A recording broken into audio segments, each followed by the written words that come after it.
The interviews with Letecia Stauch were pretty long, so for those that prefer to watch in parts, we have broken them up for you. The links to the other parts of these videos are in the description below. Thank you. I am Letecia Stauch, which is Gannon's stepmother.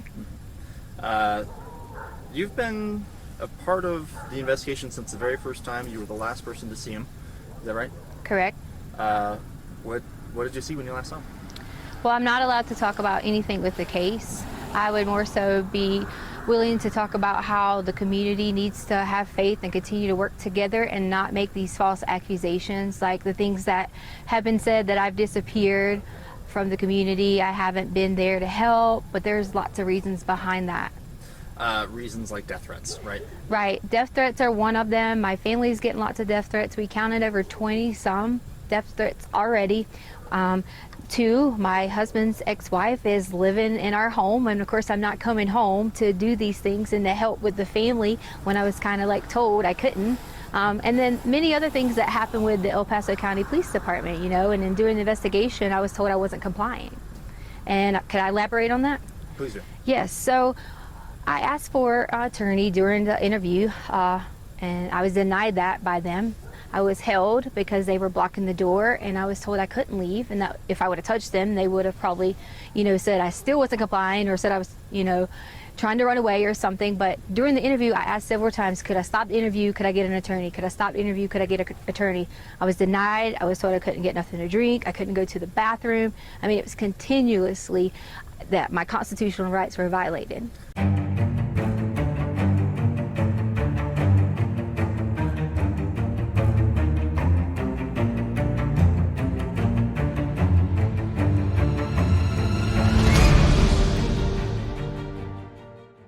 Welcome all you couch detectives out there. Join us every week for new cases, and if you're a fan of true crime, make sure you subscribe so you don't miss anything. The absolute best way to support the channel is to subscribe, and if you appreciate what we're doing here, hit that like button. Let us know that we're moving in the right direction.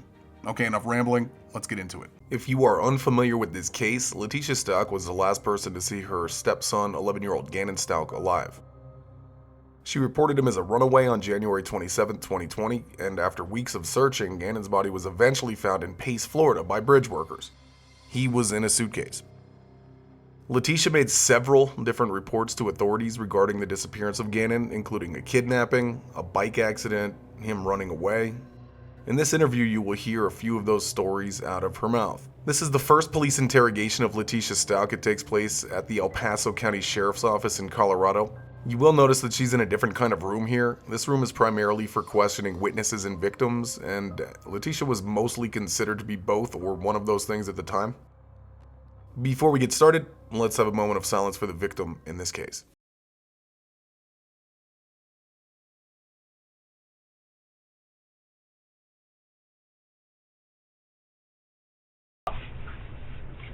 Nothing that's gonna like poke me or anything. Like you're not diabetic or anything, are you? No, ma'am. Okay. Just a phone. Okay. Anything in your purse? Just want to like. Okay. Okay. Perfect. Thank you. All right. If you just want to have a seat on the couch, we'll be right back with you. Okay. Thanks.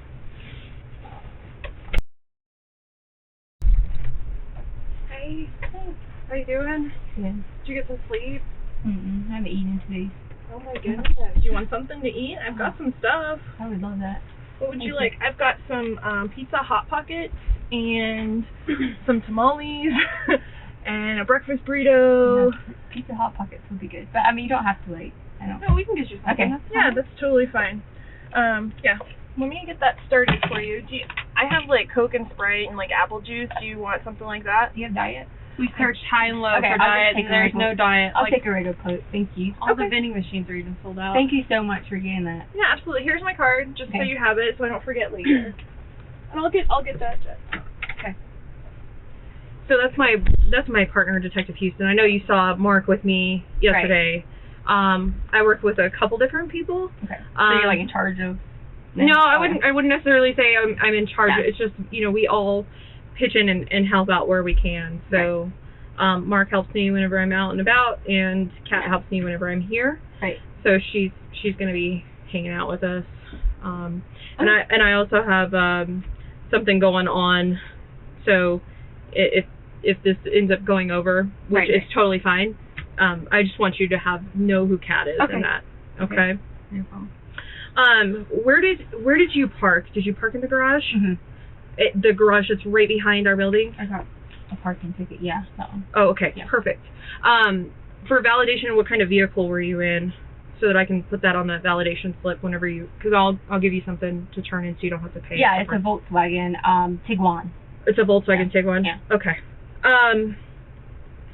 And let's see, what else? So I'm just going to go through my normal spiel with you. Okay. I know that we talked last night, but because you're in here in the police building, I want you to know certain things, okay? Right. So first of all, you're in here voluntarily. Mm-hmm. You can leave. Okay. You just have to let me know that you want to leave. Right. Because I need to escort you out of the building. Okay. Okay? If there's ever a time that you need to take a break, you need the bathroom, you need more water, you're still hungry, Okay. whatever it is, let me know. Okay? Mm-hmm. I can't read your mind, so I need you to let me know what's going on with you, Okay. so that I can help you. Mm-hmm. Okay? Because the whole purpose of this, of us talking, is to gather some information. And I have know a question about that. I understand that. I know it's recording and all that. It's totally fine. But does that usually stay within the courts and stuff like that? And I'm just asking. Yeah. So this is because I'm gonna have to tell you some very personal things. So okay. And that's perfectly fine. Yeah, okay. And so it is not our common practice to go and be releasing stuff like that. Also, another little admin thing that I do just to sort of kind of cover my butt whenever I have people in here talking is to go over a Miranda waiver. Mm-hmm. It doesn't mean that you're in trouble. It's just because you're in a police station, and I want you to be absolutely certain of your rights. Right. Okay? So I'm going to go over that with you right now. So you have the right to remain silent. Thank you. Mm-hmm. Okay. So, because, I know I met with you yesterday. We talked on the phone. We texted. We've been talking with each other a lot. But because this is recorded, I want to get, let's start from the basics. Okay. Have who you are. Do you have your ID? Yeah. Right here. In your purse? Yes. Oh, those are nice glasses. Yeah, dips. What are they? Dips. I haven't heard of that. Is it a new... It's like a Quay brand. Quay. Yeah. They're really good. They're better than the Michael Kors and things like that. Oh, really? Yeah. Okay.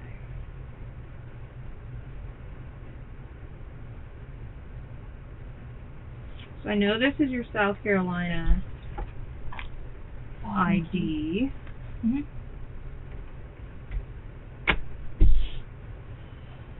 Oh, thank you so much. What's your middle name? Okay. Well, it's I do my maiden name, which is Hardin, Hardin. Hardin? Yes, ma'am. Okay, and that's your maiden name? Mm-hmm. All right. Let me just write down. There's the deal number. Do you have a given middle name? Lynn. Mm-hmm. Lynn? Yes, ma'am. There you are. Mm-hmm. Thank you. What's a good phone number for you in case I need to get a hold of you? I don't ever drink sugar, so this is probably going to be so good. What is, in case I need to send you any documentation via email, how can I do that? It's TECIA. It's like my name.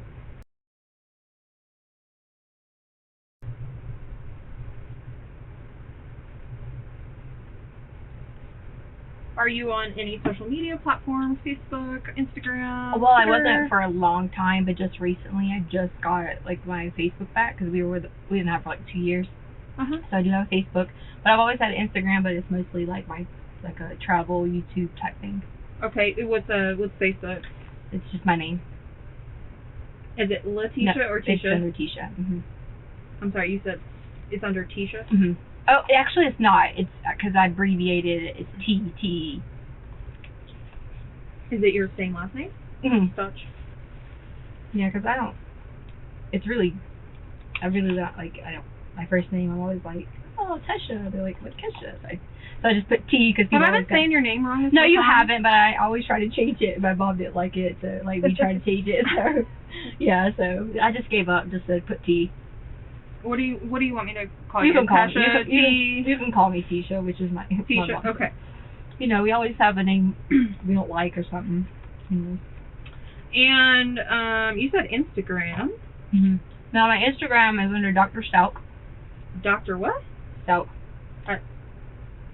Is it the spelling of your last name? Mm-hmm. Okay. Because I have my doctorate degree in education. Okay. Mm-hmm. I'm like, is this like a Dr. Pimple Popper kind of thing? Mm-hmm. So it's for your education doctorate. Mm-hmm. All right. And then address that I need to send if I need to mail anything.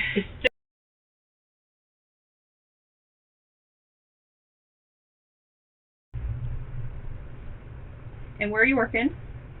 Well, I was working with WD3, but I didn't want to work as a teacher anymore. Mhm. So I decided I was going to be a flight attendant. So that's currently what I started doing with Spirit. So I had been going back and forth doing like FAA. First you have to get like a study guide. I know you probably like, oh, you have your doctorate degree, you want to be a flight attendant. You know, I just like to travel. But my goal was to like teach online too and do the flight attendant, so I could do both. Sure. So I've been looking over my books with Spirit and like things like that so that I could go to training. So I was supposed to go to training. We get like a training date February, March, April. So in the meantime, I was just doing like subbing at the early college. That's why I told you early college, picking up sub shifts and stuff like that. Okay, so you're more of a substitute. Well, I was just the 5th grade teacher at French, but teaching has gotten so difficult in the elementary schools. I don't want to do it anymore. Okay. Yeah, so it's kind of like in between. I just finished working with them and like that. Yeah, I'm sure kids nowadays are a handful, right? It's hard because I did special ed for so long because Mhm. that's what my doctorate's in, and then you're like, oh, like You get you burnt try out. to help so many people, and it's just hard. Yeah. All right. So you're gonna do flight attendant with Spirit. Well, Have you been picked up by them yet? I got an offer letter from Spirit, an offer letter I just got one yesterday from SkyWest. Oh, okay. And the reason I like SkyWest is because they have a domicile in Colorado Springs and in Mhm. Denver, so you can actually like work there, and I could do both at the college. Because I was gonna, I thought that was someone's vibrate. I was gonna do like Pikes Peak, and like I'm sure I wouldn't have a problem because I just finished this past year. Mhm. So I was gonna just do them both, and then so I hadn't decided, but now that SkyWest just had offered it, I was like that would be perfect because it was just like centrally located, you know. Right. Where you could come home all the time. Mhm. Yeah. Because that was a big problem that we had, is because I was going to take the Spirit job and then I would be based anywhere. They don't have a base anywhere in our area. So Oh. like I would have had to be in Las Vegas. Oh wow. So I would never get to see anybody at home, and then you like stay in these crash pads. Mhm. Are you familiar with it? We were on vacation with some people who the wife used to be a nurse, and she Mhm. actually transitioned into being a flight attendant. Right. She was telling us all about it, actually. Right, yeah, so- It's like, kind of scary. I like, started I'm getting familiar. I did start getting scared about it being in Vegas, and I was like, man, I'll never get to see everybody at home, and like, Yeah. and I mean, I love the travel part, so then I was stuck with traveling but being alone, or traveling with everybody else, but maybe not as much here. So, but anyway, that was in a nutshell. I was kind of in But a it sounds like- self-evaluating. Is it okay if I just stop that? Because it's like Yeah, vibrates. that's fine. It drives me crazy. But yeah, so I was in like a self-evaluation type thing, trying to figure out, you know, transitioning from education and never having like another career was like, and then like worrying about how people would look at you like, oh, you have your doctorate degree and you're a flight attendant, you know, you guys like don't make money. Right. You know, so. My niece is actually a flight attendant, so Oh, yeah? for Southwest. They said that's the best one, and whenever they have openings, it shuts the website down. Oh, That's what I heard. that's pretty awesome. I didn't know about that. And apparently it's really hard to get into because Mhm. they're supposed to like handle emergencies in the air.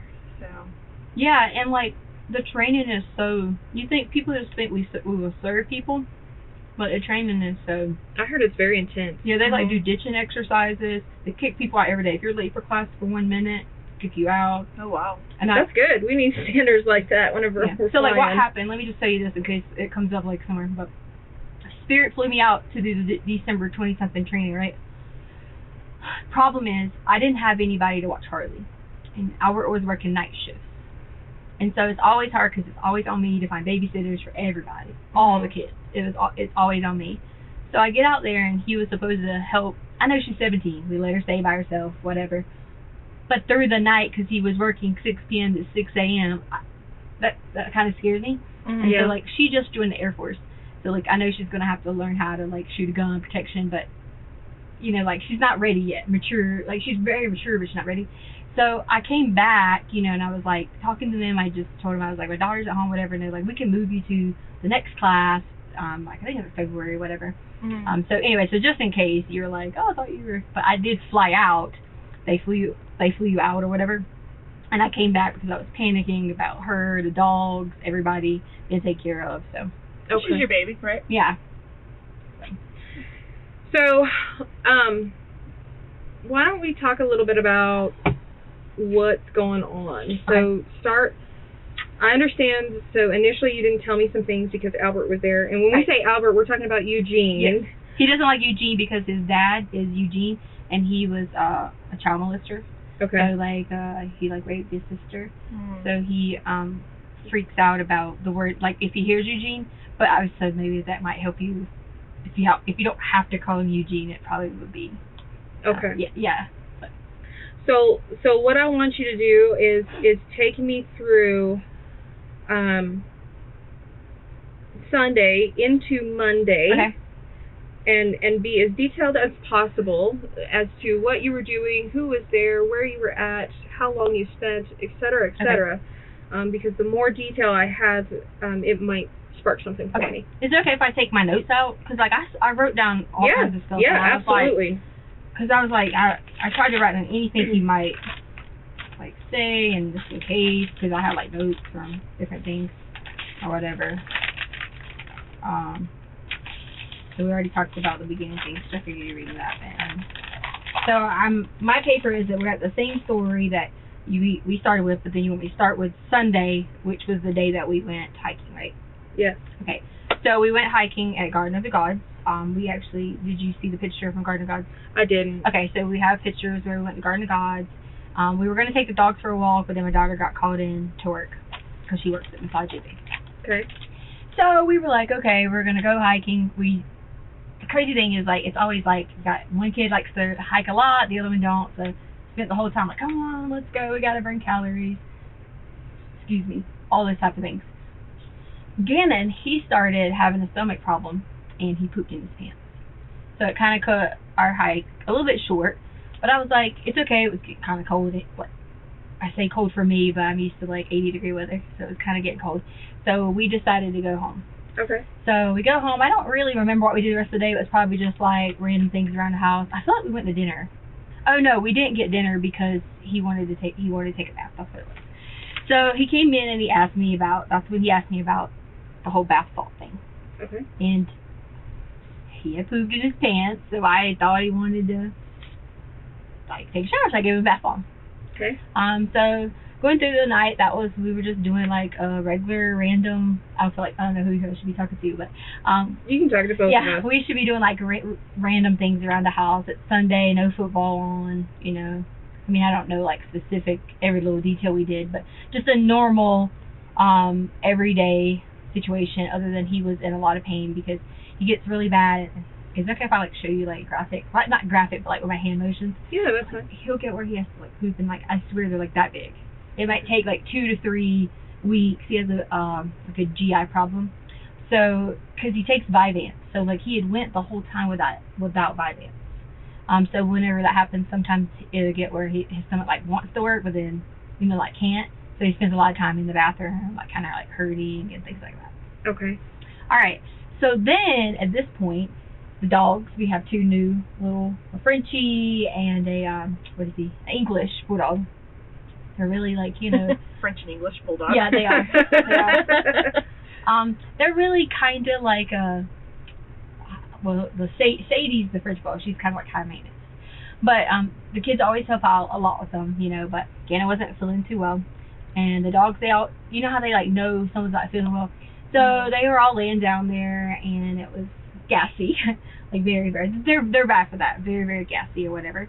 And you know, life goes on. But so Gannon had started a candle. Again, normal day. He's very like responsible in terms of like if you give him something and say do this, and like a list to prepare, he's fine. So we let him, you know, do things like that. Like Albert lets him like use the box cutter to cut the boxes down, you know, and like teach him things to be like a independent, growing up adolescent. So I didn't see a problem with him, you know, light a candle, whatever. Okay. Well, I don't remember the exact time. I'd have to look at when the fire thing went off. I was tired. Albert had left because we spent the whole night up prior with Saturday because he was going to train in Oklahoma. So we stayed up most of the night. Okay. You know, just everybody was going to miss each other, wouldn't see each other for a while, whatever. So I was kind of like, you know, tired. I had dozed off for a little bit. And Lena asked me could she stay up and still watch the rest of her iPad or whatever. Usually I'm always like, no, like strict, like, hey, no, you can, you know, whatever. But I did feel kind of bad because it was just her birthday, and at the same time being her birthday, we had a lot of stuff going on. Right. So we made it about her, but like I was trying to give her a little bit extra because not everybody got to make it there. And we went all out for Gannon's birthday. Like we took him to a Rockies game. We took friends with him. I mean, you know, like popcorn, hot dogs. But we didn't do that with her. But in her defense, we bought her a Switch. So it's kind of like different, but she didn't understand that. So I let her stay up longer than she's supposed to. As like a, you know, not necessarily bribery, but, you know. So she stayed up a little bit later. And so she was still kind of, she's a very hard sleeper. And she's hard to, like, pick up, move if she falls asleep, whatever. But I could tell she was just barely asleep when I went in there. So it starts beeping, like a beep, beep, beep, beep. And I thought that someone was coming in the house. So I look and don't see anyone at any doors or hear anything. So I was like, I thought it was just a sensor. So I hit in our 2564, which is our alarm code, but it didn't go off. And I was like, what is wrong with this thing? So I walked to Lena's room, because the alarm is in her room, and I walked back like through the top part of the house. And you've been in the house, so you know the top part of the house. I haven't been in there. Okay, so there's the upper level and then there's the below basement. So I like walked back and forth or whatever. I didn't see anything going on. Then it started saying fire, fire, fire, fire, fire. Like it kept saying fire. Oh wow. So and I thought it was the you know how like so there's like sensors for your fire alarm and then there's sensors for your like alarm. Mm-hmm. So I was just going at everything trying to like fan it while it was going off because I was thinking kitchen, fire, nothing's wrong, whatever. So I was putting like towels over some of the sensors because I thought that was like monitoring the fire thing, whatever. And then I realized it kept going and going. So then I see smoke coming up from the downstairs. So I run downstairs, and my idea of a big fire is anything that I see on fire pretty much, and there's smoke. You know, that's just because I grew up in the country. So, you know, like I've never bonfires and like things like that, you know. So there was smoke coming up through the basement. So the basement has, so if you walk down the basement, there's a sofa and stuff over here. It was coming up through the basement. So I like run back up the stairs, go grab Lane, and luckily, my point telling you about her being not a rough sleeper, she woke right up. So she woke back up, and I like almost like grabbed her, and I was like, get up, get up, get up, get up. I gave her the keys. I said, can you go, I don't remember the exact order, but I said something along the lines of, can you go take the dogs to Daddy's truck and sit there and wait? Right. So I don't remember the order of how we all ran out the house, but I know that at that point I did. She ran out, and I can't remember if I ran out to make sure they got the truck or if she ran out by herself. I don't remember that part, but I do know that I know that they had gotten in the truck. I came back inside, run back downstairs, and that's when I was trying to get Gannon because I couldn't get, I didn't know how to get everybody at once. So my main thing was to get the front people out, you know, and then go. So then I ran back downstairs to get Gannon. And then the fire was on the floor over here, then on the sofa. So I'm pretending this is the sofa and this is our floor. So it was right here and right here. And I saw the candle that was over here. So there was covers everywhere because the kids always get on them about, they leave a lot of covers laying around all the time. I mean, there's like 10 quilts and LOLs and blankets and all this. So they were all right here. So I take a whole bunch of them and I go and like basically smash down on the sofa and the fire to put it out.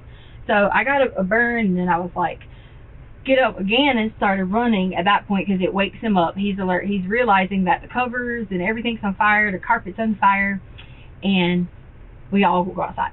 So we get in Albert's truck, and we drive off. And I drove off in panic because I saw that I put the fire out. So I knew that there was no, like nothing wrong, like it wasn't going to keep going. I drove off in panic because I was like, oh my gosh, what do I do now? Like, we broke the carpet, we done this and this.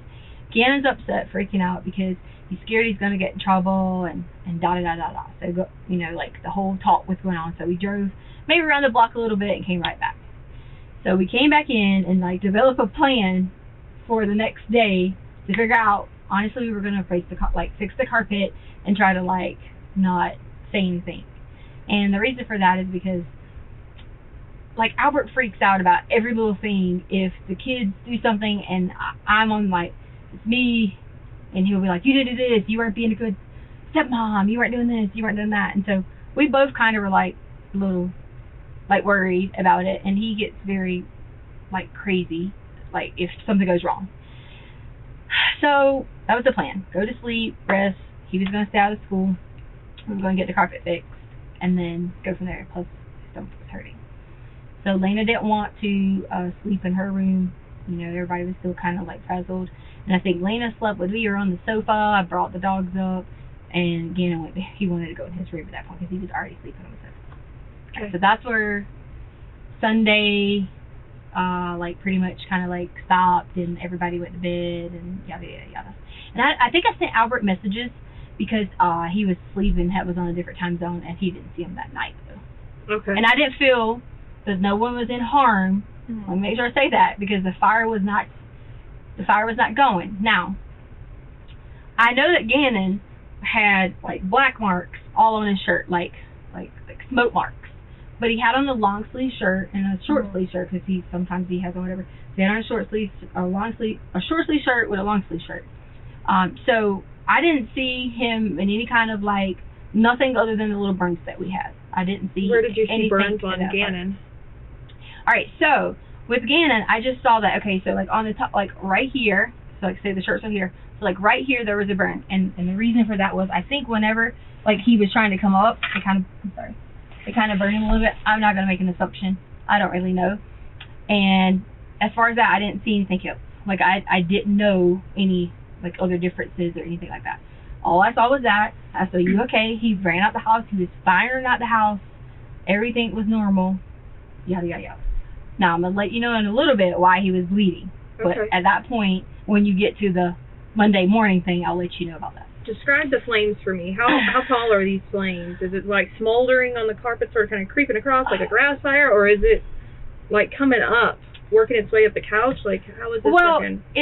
I really don't know. I know that it was like here, centralized on the floor, but like I could see. I think the smoke might have kind of intimidated me more because I spent the whole night coughing. So I think that kind of intimidated me so much because the visibility was starting to be a little bit, like as if I had walked into a small little fire. And I was just afraid that it was going to, because, like upholstery for the couch, that was my biggest concern, was the upholstery for the couch. So, okay. So I would say, it was like maybe like in this area, like right here. It wasn't like here. So the flames were, 2-3 feet high, you think? How much light did you see coming off of this through the smoke? I don't know. Okay, and that's fine if you don't know. I'm not like a professional and I was in the moment of freaking out to like give you an accurate answer. Sure. Because I don't want to tell you what's here, then it might have been here. I don't want to tell you this, and it's. I don't know. This is all based off of your memory to the best of your ability. Right. And that's all it is, okay? I do know that I saw covers coming up on fire. What was what covers were coming up on fire? Like he had a cover on because he was sleeping on the sofa. What was he covered with? What do you mean? What kind of blanket? You had mentioned there was LOLs, there's quilts. Oh, like which color? What blanket was he using? Oh, I'm not sure. There was a couple that were there. There was a black. They were all. Some of them. I put them all back in that bin that was sitting there. Did you? He said you didn't. I haven't been in the Okay, house, so there was the black. It was like a little furry. There was watermelon ones. I don't remember specifically which one he had, but I know that there was blankets in the area because they always leave blankets around. They leave the mermaid one around. But the whole operation of when I grabbed them and put it out, I grabbed them all and done it. So, Okay. Yeah. All right. Were any of them like damaged whenever that happened? Oh yeah, they all. I left them all there when I showed them that night that, you know, like they were damaged or whatever. Okay. Well, I haven't been in the house either. Okay, but- I'm sorry. Yeah. I'm speaking to you like you. Yeah. Nope. I didn't go into the house either, so I was Like, just trying to make sure that we're yeah. all So then Gannon decides that he doesn't want to go to school because of his tummy issues or because he's going to help you with the carpet. What is... It was kind of a combination of both. Okay, and who excused him from school? But well, I had texted Albert and said, could he not go to school for his stomach? Okay. Because he was hurting with his stomach, but also the whole plan was that we were going to figure it out. Like, So who actually contacted the school to excuse him? it wasn't me. I didn't. I don't know. Okay. Did someone contact? Because I didn't. I would assume that Okay. somebody would contact the school, or you probably would get like a phone call. I know with my kids' school, if they're not there by 8:15, the office. Then they would call saying- Albert, not me, because he would have the like the automated system where he's like, your child is missing from school today, whatever. Okay. Yeah. So that's Sunday, and you're saying a lot of we and that kind of thing. So you mentioned earlier that Harley had gone to work. Mm-hmm. She got called into massage envy. Mm-hmm. So who went on the hike? Okay, so it was originally going to be all of us. Harley, me, Gannon, and Lena. And then Harley got called in. She switched shifts with someone, but then that person, like, I guess the policy is if that person agrees to take your shift but then don't come, you still have to come or something. I don't know. But, so she just was like, I have to go. She's only going to be working there like a few more weeks or whatever. So I told her, I was like, don't burn any bridges. I know it sounds crazy that you have to do that, but you got to go in. So she went into work on Sunday. Okay. So it ended up being you, Gannon and Lena that went hiking. Right. Okay. And so then let's go through Monday. Okay, so you Yep.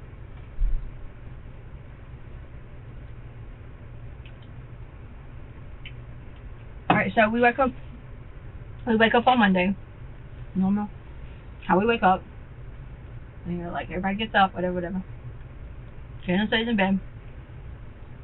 He already knows that we are, you know, going out and about today. That was the plan. I walked Lena out to make, because usually Gannon walks her outside. So I walked Lena out to the front door and around to make sure I seen her around the corner to get to the bus stop, and she did. Okay. I come back inside. I don't remember if I laid down a little bit. I probably played on my phone for a little bit, you know, wasted a little bit, because she goes outside at like 6:50, 6:55, you know, still early, take the dogs out, things like that. Well, I go down, start talking to Gannon about, hey, like, this is the plan, like, go downstairs, the basement, whatever. I say basement, but as in, like, his room is downstairs, it's a furnished basement. And I realized that Gannon, he actually had, like, marks, like, on his arm, and they were actually, like, peeling at that point. And Really? I swear, I did not realize that they had, I don't know if, like, they start, like, because burns are sitting there, I don't know if they started, like, peeling, like, overnight, or, like, whatever, and he has, like, really bad anxieties. So whenever things are peely or, like, things like that, he bites his own nails a lot anyway. Like, anything that's, like, loose and things like that, he bites them. So I don't know if, like, as burns, like, you know, burned a little bit. And when I do this, I don't mean, like, I'm giving you a location. I'm just saying, like, as in burns, like, on your skin. I guess when, like, you know how they pull a little bit stretchy or whatever? So, like, on the arm, it kind of gets a little stretchy and peeling. Mm-hmm. So then I was, like, freaked out because I was like, I didn't know that his arms were like that. So I'm, like, crying because, and this is where I have to start telling you, you know, like, I'm, like, very, like, I was scared because my thought process was, Albert is going to kill me. Like, because I made a mistake as a parent and forgot to, like, really check him down. And he really got a little bit more burned than he should have. So I was freaking out because it's like, he's going to kill me. And Gannon's like, it's okay. And, like, there was blood. And, like, he had on his arms. And as it was peeling, and I should have called. Where did he have blood at? I should have called the hospital and just asked, you know, I don't know enough about burns, but I should have called the hospital and just asked, like,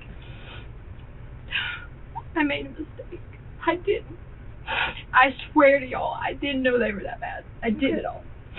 So I feel horrible. So here I am. I know it's not, you know, about me, but as a person, I was feeling horrible that I didn't call Albert to say, you know, they're like this. So I told him, I said, okay, listen, this is what we're going to do. We're going to put some, like, aloe on your arms, you know, and things like that. And I was like, it's going to be okay. We're going to fix it. We're going to, you know, and all I kept thinking about was we're going to fix it. And I don't know in my mind how I was going to fix it as far as he wasn't in pain. He wasn't saying, like, I'm hurting or anything like that. He was more of, like, peeling it. Like, you know, like, it was, like, almost like it was, like, a boil. Am I saying the right word? Boil? Like, Blister? like a blister. So I almost say like he was pulling a blister, you know. Okay. So there was blood, and then so I'm like holding him, and I had blood on me. And when I say blood, let me explain to you. I don't mean like dripping out, pouring everywhere blood. So let me not like give you that thought process, because sometimes when I say, like, if I say flames, to me I'm like, this is a big flame, you know. So there was blood. So I was just so like freaked out. So I was like, we'll just clean it up. Don't worry about it. We'll figure it out. Where's the blood at?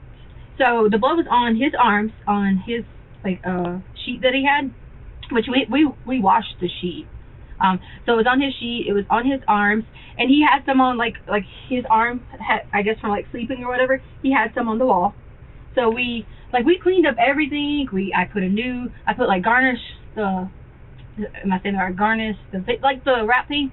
So I just put a little bit of wrap thing, and I was like, we'll check it with the aloe and see if it gets better. Because my next thing was, I'm going to assess the situation in so many hours, and if it looks, because I did look online, and it said, like, if it turns a yellow color, that it could be infected or whatever, and I was like, that was going to be my next step. So I don't want you to think that I was, like, neglecting the fact that...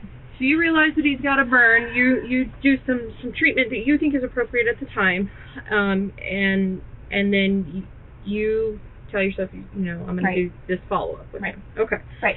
So then what happens after you take care again and make sure he's okay? Honestly, I'm pacing the house, and I know there's two things I gotta fix, you know. And when I tell you that Albert will freak out over things, I just want you to know that. So I want you to think, picture in my mind of how I'm like afraid to be like, okay, I gotta fix these situations, and I need to fix them fast with the carpet and things like that. Okay. So number one, I was like, I need to fix the carpet, and number two, I need to figure out, you know, like, assess, like I said, does Gannon need to go get like some burn cream or whatever? So I said, let's get dressed. We're gonna leave out. I think I told you guys it was like maybe 10:35 or whatever the time frame we left. So this is where I should have like made this mistake. So I drive to so Larson Ranch. At the end of Larson Ranch is a bunch of new builds, like construction, things like that. I drive to the new builds. I was going to be like, hey, look, somebody here knows how to, you know, fix it. Because if I get online and start calling people, then they'll be like, make an appointment. I figure I might find somebody that, you know, would do like a little side job and come and help us fix when I say carpet, I'm talking about fix the living room, the spot that I had cut out or whatever. So I did. I pulled up.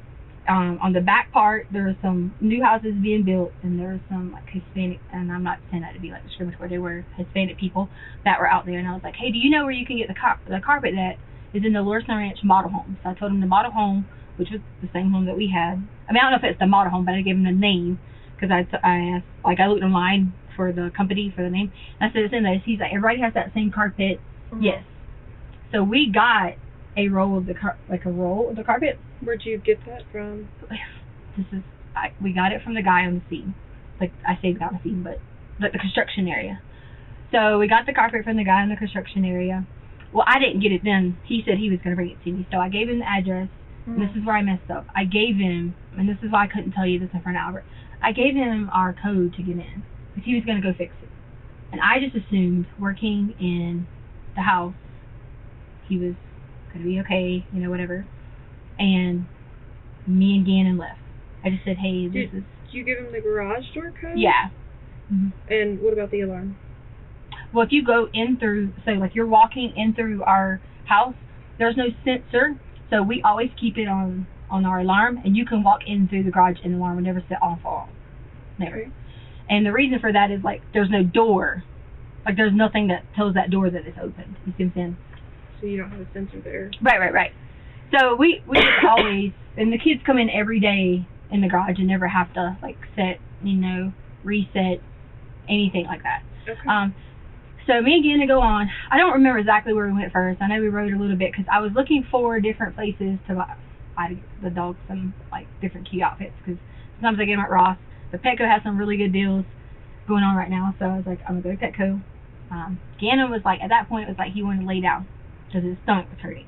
He wasn't complaining about, like, any, like, pain on his arms or anything like that. He just said he wanted to lay down because his stomach was hurting. So we were in Albert's truck, so we lay down. He lays down in the back of the truck. So he's just laying down, whatever. I went to Petco. I can't remember if I went in the store beside Petco. I know we went some places around town, just different locations. What places did you go to? I know I went to Petco. I know I went to a gas station to get gas. Which Petco did you go to? The one at, is it Nevada and something? Okay. I don't really know. The newer for sure. one with, like, that It is bigger nice. shopping center? It's a nice area. That's the area I basically was in for. I wasn't gone that long for most of the time frame. That was the area that I was in. And then I made the wrong, when you're coming back and it tells you go this way, I made the wrong exit. Like, I got in the wrong one, so I went back. I guess that would be, I went north a little bit before I turned around to come back, because I made the wrong one.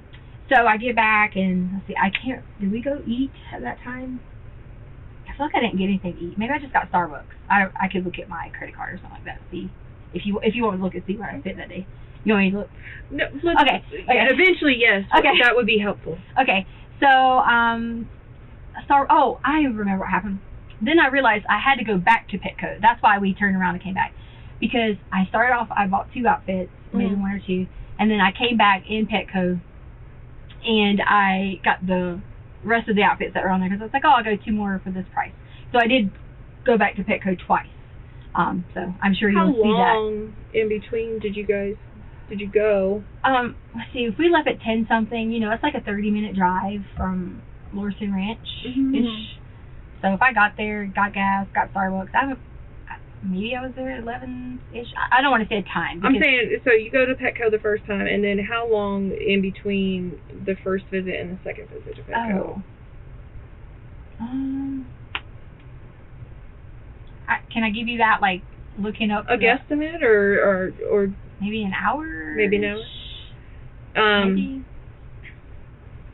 Do you have, like, any tracker apps or anything on your phone? Because I know, like, for me, I have that Life 360, and it'll tell me. You want me to show you? Yeah, sure. Okay. It'll tell me, what my short trips are. It'll even tell me if I walked somewhere. It's freaking awesome. Okay. Yeah, I just get tracked by Google. I have Android phone, so it just tells me. My family likes to know where I'm at, so well, I do that to Harley because Harley, was the only child, and then her father was killed, so it's always like she and I, and like she was like really all I had until I got remarried or whatever. So I kind of like do maybe a little overboard of stalking. I'm like, where's hey, you know what? Do that right now. I'm like, yeah. All right, let's see. Do you have the one with the subscription? I'm like trying to figure out if I should get that or not. I don't. She always says something about purchasing it, because she said it would tell if like you the crash detection. Right, that's what she was saying. Yeah.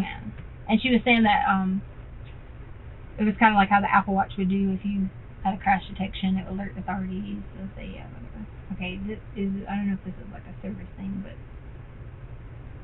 it's on. I would say, I'm waiting on it. I would say hour-ish, because I'm a very indecisive person when it comes to like shopping. So I had to go back and make my mind up. I can leave right here, but it's loading. Okay. I think maybe. Can I see it? Maybe it'll give me better reception over here. Yeah. Oh shoot. Do you have a password or something? I can put it in. No, I could do my fingers. Okay. Sometimes this corner, if you hold it up high, it'll. Because I know people watching. I want them to have my passcode, man. Then they'll know our code for a lot of stuff. All right, here we go. Is it working? No. Oh, that corner is like typically the sweet corner. Hold it up here. Yeah. We can set it down here. Just see if it kicks on. Okay. Okay, so you make the second trip to go back and buy more outfits. Mhm. And then, where do you go from there? Is Gannon still telling you that he wants to, like, lay down? How's he doing? He was, something happened. There you go. See, I told you this was a sweet corner. It says purchase could not be completed. I didn't purchase anything. Mm-mm. It says purchase cannot be completed. Huh. What does that mean? I have no idea. I've never had that pop open before. The purchase could not be completed. Please try again later. Well, I mean, we tried. I guess It says to access signal, so. Your free membership includes 2. How long have you guys had that app? Oh God. Since she started driving for a long time. Okay. Yeah, maybe. Yeah, maybe a long time. Because Yeah. I want to say, like, it's never had me do a purchase. He just says get more history. It didn't even ask me to put anything to purchase because the purchase could not be completed. That's bizarre. That is bizarre. You didn't hit anything. I didn't hit anything. Okay. So you go back to Petco the second time. Does Gannon, these places that Sorry, you... I was going to say, it says crash detection disabled. Does that mean I don't have the... Yours looks different than mine does. And you don't have a subscription? Mm-mm. Like, it gives me, but it sends me all the alerts, like, it says, like, Carly arrived home. Well, yeah, I mean, I get those too. Yeah. If you have certain places set, like No, work I get them or with home. Yeah, well, I get the work at home, but it'll say completed a 4-mile drive, completed a 15 miles. Okay. See what I'm saying? Like, I think we might have different versions because mine is Okay. Android. So, anyway, that's neither here nor there. So, when you and Gannon are out running around to these places and you know, getting your gas and your coffee and Right. Petco a couple times, and does he go into the Okay. stores with you? No, or? but I parked, and I know you're gonna see this, so I'm gonna just say that I parked on the front, and like I don't know if you'll probably if you see the Petco cameras. I'm in the. Can I show you? Sure. I'm in the store a lot of times, walking back to the front door doing this, and my point of doing that is because I was making sure that I didn't see him, like, you know, if he needed something or like getting out or whatever. And he stays in the car. Like, I really listen to stay in the car all the time with, like, if like Lena's in the car, he'll be like, it's okay, stay here, buddy, we'll be right back. Didn't think anything of it because he had his Switch with him and he was playing his Switch. Did he know what store you were in? Yeah, Petco. So, like, if he needed you or Right. whatever else. Right, but and I did keep walking to the door. Sure. So several times, and I'm pretty sure I did it on the second visit too, walking back to the door just to make sure. You know, like if he was like, oh, you know, Sure. like I need you or whatever. Sure. So yeah, you can see that on there. So do you need to know like what I did in there, or you just, or So you're just in there shopping, and then it wasn't even a long shop. Like, okay. Like it wasn't. And then you come back out, and then where do you go? So I know we were right in that area, like different places, but I don't think I stopped anywhere else specific to get anything other than Starbucks. I made a wrong turn, and then the 2 times at Petco, and I was looking for Marshalls, but After the second time at Petco, did you go anywhere? I think after that Petco is when we started to head home. Okay, so you go home. And I want to give you like an accurate of that if I pull this up, because I feel like right after Petco we went home. I don't Sure. want. I If don't you want want to try and bring it up. Yeah, I don't want you to think that I missed a stop or something. And I will tell you, on the way there, we stopped in. We did stop and get gas somewhere. Okay. I can't remember if it was on the way there or way home. Do you remember what station? But we did stop and get gas. 7-Eleven. Here, Come I and can get go. up on it. If you gotta go. I hate to do this. Yeah, I need to run out. I'm gonna come back. Okay. Okay. It shouldn't take me very long, hopefully. But please continue talking with Detective Houston, and then whenever Okay. I get done with that, I'm gonna come back in and Okay. we'll get back on again. Okay. Yeah, I'm trying to pull this up too, and it's a little Okay. Sure. The USA app is being slow too. Is it my phone? I don't. You can try that corner again. It might. This floor is a little weird.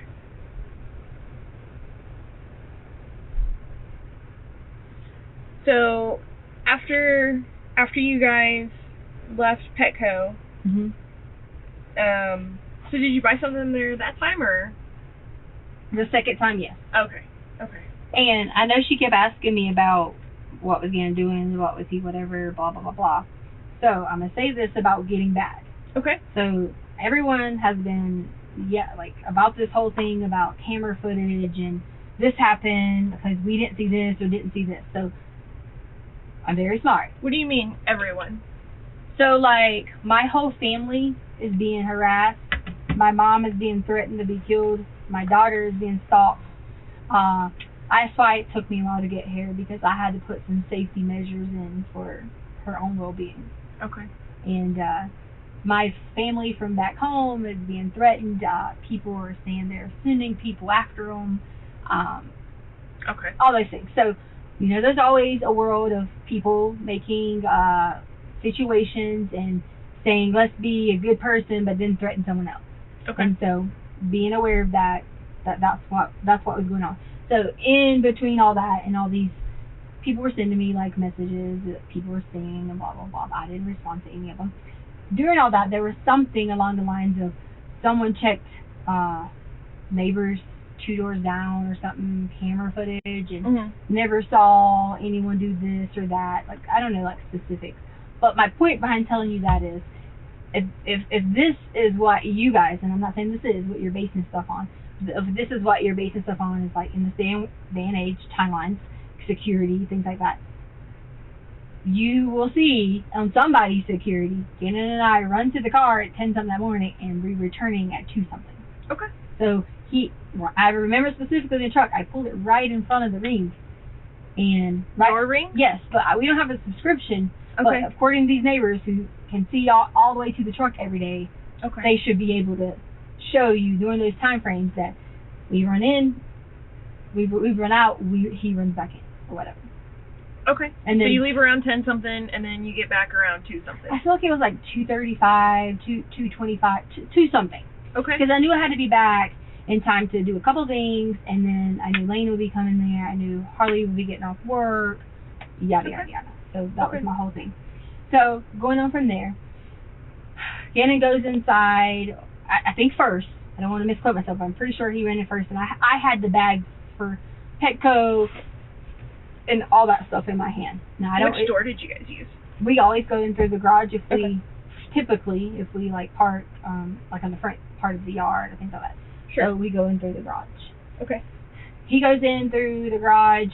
I go in. I'm getting ready to put up the things, stuff like that. And this is where it got. I made a mistake. This is it. Okay. So, as we got inside, I heard something, but I didn't think anything about it because I thought, maybe Gannon was doing something, maybe we were doing whatever. Mhm. And the guy was in there, and I gave him the code. The guy from the. Yeah, it's all my fault because I gave him our code to fix the carpet. Okay. And I shouldn't have. Okay. And he.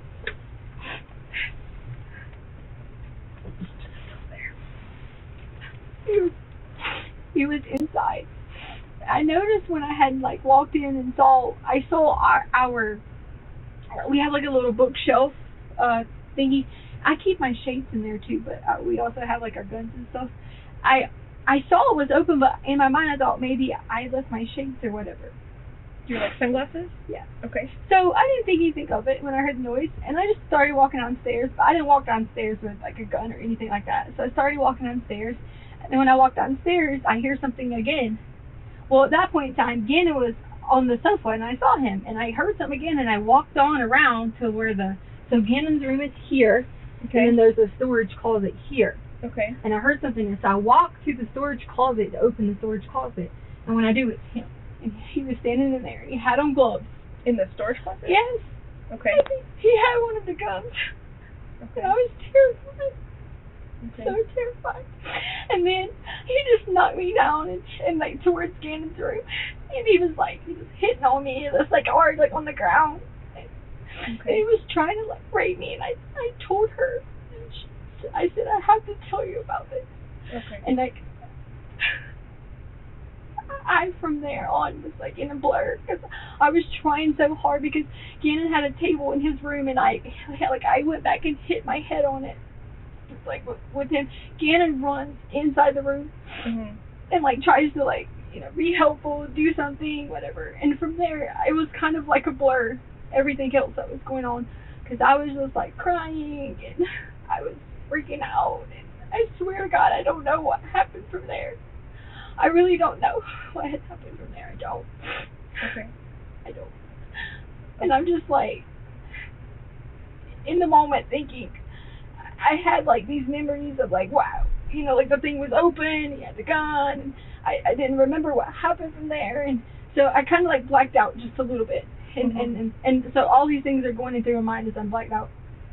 I don't know if like, I know he was like, when Gannon was like trying to get on him, I know he was like, moving Gannon and and it was just all like so like a cycle to me. And so I'm like out of it for a little bit, just for a little bit. And then from when the time I woke up, but like I kind of blacked out a little bit, and I immediately like freaked out. I was like, I couldn't find Gannon. I was like, the guy was still in the house. Lena was on the way. I didn't know where Gannon was at because I was calling for Gannon. I thought he was hiding. Like, I legit thought he was hiding in, like, maybe the other closet that was on the other side, the other, whatever. I thought he was hiding. Like, I was so scared. So I run up the stairs because I hear that, I know it's like almost time for Lena, and I hear that the Ring app had, like, an alert for someone at the front door. But it could have been just, like Amazon or something driving by because there was nobody at the front door. And then I run back downstairs because in my mind I was like thinking, where's Gannon? And I didn't want to leave and like run outside and scream and go crazy because I did not know where he was at the time. And everybody says to me, like, because I told Albert and him about it, and they're like, why didn't you like run to go get help? And I didn't want to leave to go get help, and I was terrified because I know Albert would kill me because Gannon was still in there. So then when I get downstairs, he has the gun, and he has Gannon, and I'm sitting there like freaking out, like, okay, what do you want me to do? Blah blah blah. So Lena does make it to the door at this time, and then so I go upstairs because I know that he was like, don't say anything, because I didn't know if someone thought like he was a cop or if someone heard something, or I didn't know anything. So my thought process was, if I say anything, Gannon's down here. I need to just be as cool as possible because we order things at Amazon like all the time, books and things like that. So it was Lena. So the reason I sent Lena away was because I wanted her to be safe too. So I sent Lena on a mission to go get like the mail. Lena, it never gets the mail. Nothing like that. I sent her on a mission to go get the mail. Okay. And so I just started making up random things for Lena to go do. And I looked at Lena and I said, she was standing there, I was like, just stay gone for a little while. Because I didn't want her coming back and then that's, like her in the situation as we were too. So like in my mind, I think if I say anything, if I do anything, I just didn't know what to do. I was in complete panic. So I go back downstairs again and I'm like pleading and like talking and like all these things going on. Like just back and forth with him, and why are you doing this? Why did you hurt us? Why are you doing these things? And then it just started being like a hustle and puzzle, like back and forth. And I don't even remember how it kept going for, like maybe I say 5 or 10 minutes, but I don't know if it was that long. And then he was like on top of me again, and then I kind of lied out again because he was hitting my head again. Oh, really? And then and then I was on the table that was inside, like in between there's a red and blue table in there. Okay. He like forced me in there again, and he was trying to do it again, and I was just like losing my mind, like completely. Like Albert's sister was raped, and so like in my mind I kept thinking Albert's gonna be like I'm nothing, and I shouldn't have been thinking about that. I shouldn't have been, but I was, and that was all I could keep thinking about. Like was like, Albert was going to be upset, Gannon's over here, Lena's coming, all these emotions are running through there. Mm-hmm. And then he was like, he asked me to give him a suitcase, and I gave him a brown suitcase, and then he hit me on the head again, and it's like, right here. He just kept like hitting me right there like that. Okay. And so then he did that, and then I blacked out again. I was Okay. having a panic attack. And then I don't know what happened from there. I really don't. I don't know. I just know that I did lie. I did. When they came, I did say, Gannon left, whatever. You know that. But, Okay. but he never did. He never left to go play. Or I just didn't know what to do, and I panicked in the moment. And I didn't want Albert to be like trying to hurt us, because we kind of get in a lot of fights. Oh, Just, okay. yeah. And I just want you to know that's the only reason that I made up the lie, is because I knew that I didn't want to face the consequences of, trying to explain to him all that was going on, because he was saying to me, you're trying to make this about you, this is not about you, and I knew all those things because I've lived in it, and I panicked, and I just told a story, and I was going to try to think of like, a plan, and I'm sorry that it might have delayed, like looking for Gannon, but I do not know where Gannon was. I do not know. I do not know his whereabouts from that point on. But it was still in the same time frame that I gave you guys. So there was no contradictory to that same time frame, because it still was about 4 o'clock. Okay, so go over the time frame with me. What was the time frame? It had to be around like 4 Okay. ish, because Harley gets off at 4:30. Okay. And so Harley had just gotten home, or no, was on her way home or something, and my phone was like alerting. I knew Harley was on her way home, and I was going to tell Harley when she got there. I was going to be like, look, this is what happened. We need to get help. We need to call 911. And all I kept thinking about was, it's going to be my fault. Because I gave him the code. He brought the carpet. He did all that. Okay. And Did he fix it? No, I had already cut it. Oh, He okay. brought the big roll of carpet. It's at the house. He brought that. It is? Yeah. Okay. And where's that at the house? it's in the back storage room. Okay. Is that the one that he was hiding in? Huh? Is that the storage room that he was in? Yes. Whenever you went down there? Yes, I put the carpet back in the storage room. The reason I put the carpet back in there because it was laying like in the like. So the storage room was right here. It had fallen over at some point when all this was going on. So I picked it up and put it back, like on the thing. I rolled it up. Oh. It wasn't all the way rolled out, but it was like somewhat rolled out through the commotion, and I rolled it back up and put it Okay. on the inside. Okay. Yeah. Okay. Are you doing okay? Yeah. Okay. So the time frame is that 4 o'clock is whenever. I don't want to tell you exactly 4. I don't like saying that because I About don't 4 want you. o'clock was Okay, whenever. We can say about. Okay. Okay. And then what happened after that? So Did Lane Harley is- come home? Or? yeah, Lane is still out and about. Harley's home, comes home or whatever. I'm pacing the house, like trying to think of a plan of like, what do I do? And I should have like immediately like gotten on the phone, did whatever. But all I kept thinking about was, it's all my fault. It's my fault because Albert's going to say to me, you gave some stranger access to our home. This is all on you. And in my mind, I thought I could fix it. Like in my mind, I thought I could fix this. And I don't know why I thought that. That was a horrible decision-making process. But it also was in a very emotional state that in normal situations, people can say all they want. I will call, I would do this, I would do this. But if you're not in a situation, everybody handles things differently. Sure. And I was making an irrational decision in a panic situation when I should have immediately, being an educator, being all these things, it should have been one of those things where it was immediate, know how to answer. And you might think, this girl's going to want to be a flight attendant. She's got to be able to think fast. It was not that easy in the moment because my mind was in so many directions that I could fix it. I literally thought I was going to fix it. Sure. And that was where it went from there. So I was going to tell Harley. I didn't tell Harley. I paced around the situation and was thinking, okay, if I don't have any kind of like information, like if I don't have a plan in my brain by a certain time, that's when I'm going to call authorities. Okay. And so that's how. So you had like predetermined a time that you were gonna call if you hadn't figured anything out? Well, I didn't come up with a specific time, but in my brain I kept saying, okay, I got to act soon. But I knew that, you know, I'm like thinking by 6:30, like I need to make a good decision, because Okay.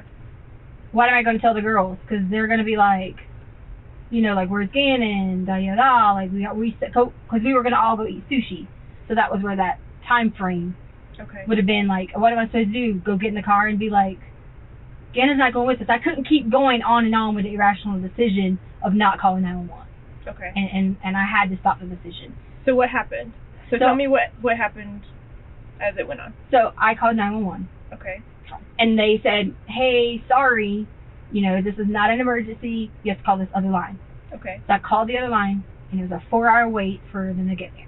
Okay. So 4 hours later, they came. I'm still in a panic set. I'm like, these people are, nothing I say is going to solve this situation. So I did say that Gannon left at this time. Again, I've admitted it's a very rational decision, because it could have been more helpful to be honest and say, this is the description, here's who we're looking for, instead of like the situation being like, he was gone. And that was horrible. I should have done that because I panicked. And Okay. I need to make a decision. Okay. You know. And so from then on, that's when you guys came. They came through, asked me questions. They searched the house, every room, flashlights, you know, whatever. They went outside in the garage. They searched my car. Blah blah blah blah. Okay. And was Harley there at this time? When they did the searches. Mm-hmm. Yes. Okay. Yeah. Because she had it took like 4 hours. So it was like later in the night that this had happened. Okay. So when you say they searched your car, which car did they search? Like the car, my car, like the black car. The black car. Yeah. Okay. Yeah. Okay. Yeah, like, so there was a deputy, there was like 6 or 7. And then one of those deputies that responded to the scene, he came around with a flashlight, and he like searched like everything up and down every room, would ask me questions like, would this wallet be here? Would this be here? You know, like, would this be here? Would this be here? Sure, trying so, to figure out what's normal, what's not normal. And I put everything back in order. Like, Okay. like I told you I moved the carpet. You know, I fixed the situation because I was being stupid, and I should have told them what had really happened. Okay. And so he went through everything. He went through the outside. He went through the car. He went through the trunk. He went through everything. Like he actually got into the car? He wanted my ID. Okay. And he asked me, he said, do you mind if I look around? He Sure. looked in the garage. He opened my car. In fact, he left my car to open because the next morning the back door was open. Oh, really? Yeah. So he went in the car doors. I mean, I'm sure you guys have a record of who was in there. But he opened the car, opened up the trunk. He looked through the bags that were in the trunk. Mm-hmm. He looked through everything in the garage, looked the bags, whatever were here, came back in. He did the same thing, and, you know, like, in different parts. So he's trying to be, like, really thorough. Yeah, like, trying to be really, really thorough. He was going through every part of the house. Okay. And he asked me if there was anything missing, and it was the truth. There was nothing missing, because I did take the gun that he had, I did put the gun back. Okay. So. Okay. So, was there anything else that happened on Monday? Like, did you talk to Harley about it, or about Nina? About what I told you? Mm-hmm. No, I told them just the first situation. Like what you told our dispatcher? Right. That, and that was that Gannon went to go play at a friend's house. Right. And do you remember the friend's house name? And I never gave anyone a name or anything at all. Okay. And also too, like, I didn't want to leave out any key points or whatever. Sure. I had my headphones on because when I was like upstairs when it all started, I had my headphones on, so my headphones were still on through the whole scene. So that's why if you ask me like where, like, did you hear any noises? Did you hear anyone leaving? Did you hear the alarm go back off? I had my headphones still on. They were still on my head. When you came inside the house? Yes. Okay. Yeah, like I had my headphones still on when I came inside the house. Like not coming in the house with them, but like in the house. When I went downstairs, I still had my headphones on. Okay. Yeah, like I Sorry. did like this. Sorry. Okay. So help me understand. Yeah. So when you came into the house, you didn't have them on, but then you had them on when you went downstairs. Yeah, because I came in doing like a normal, I would get ready to listen to music, I was going to work out thing. Oh, okay. So I like, you know, you like move on back and forth. What kind do you have? Like I have Beats audio. Like the ones that go over, or Yeah. like they come in? Yeah, the ones that like Okay. go, like they kind of like smash your head in or whatever. Yeah. Yeah, so The I big, always have to, like, yeah, I always have muffins to on like, your head? I always have to like move them, you know, like back and forth and stuff like that. Okay. Yeah. And that's what I was doing, like moving them when I was like, do I hear something? You know, Okay. because it's kind of like I heard something, but I wasn't sure that I heard something at all. And that's when I started going upstairs. Okay. And are they like noise canceling or anything like that, or ambient sound, or do they just do like play regular music? I mean, I think it would be noise canceling, right? Because that would be I don't know. I think you can get them either way. that would be Beats. I'm not sure. I feel think like- you can get them either way. Yeah. So I didn't know if you knew. Yeah, whether- I don't know. We have two different pairs, and the one like we have two different, and I know one of them is like the push, you know, like push in kind or whatever, Mhm. and the other one doesn't push in as much, and I have the ones that like kind of push in a little bit. So Okay. that So might you be, have two different pairs. no Albert. I'm saying like we have two As a in- family. Yeah. Okay. So which ones were you wearing? Mine. Okay. Which color are those? I feel like they're like a rose gold or maybe like a matte gold or Okay. And what color are Albert's? red, I think. Okay. I think. Okay. We just want to make sure Yeah. that, you know, like if we see them or whatever again, then we know which ones are yours, Yeah, which yeah, ones yeah. are his.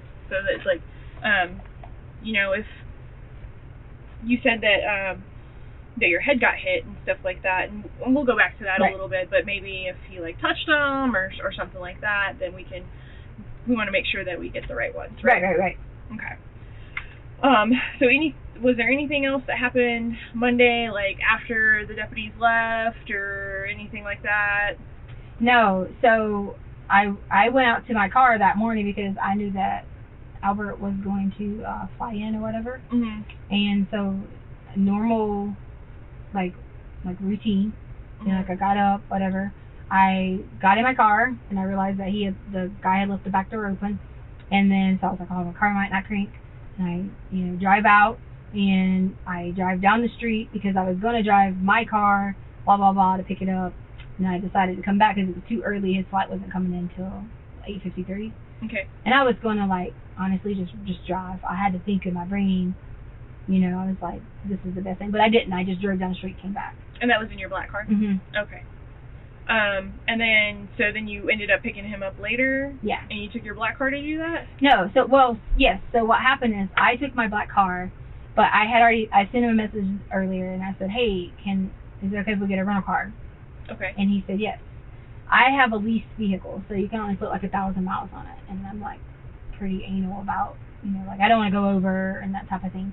Okay. So his car is very expensive on gas, so I was gonna get I did get a little economy car, and I knew we'd be driving around everywhere because everybody was like searching, and in my mind I was like freaking out because I'm gonna be blamed because I gave someone our code and our home, and so I was like, I know we're gonna drive everywhere all day, so I was like, I'm gonna get a rental car.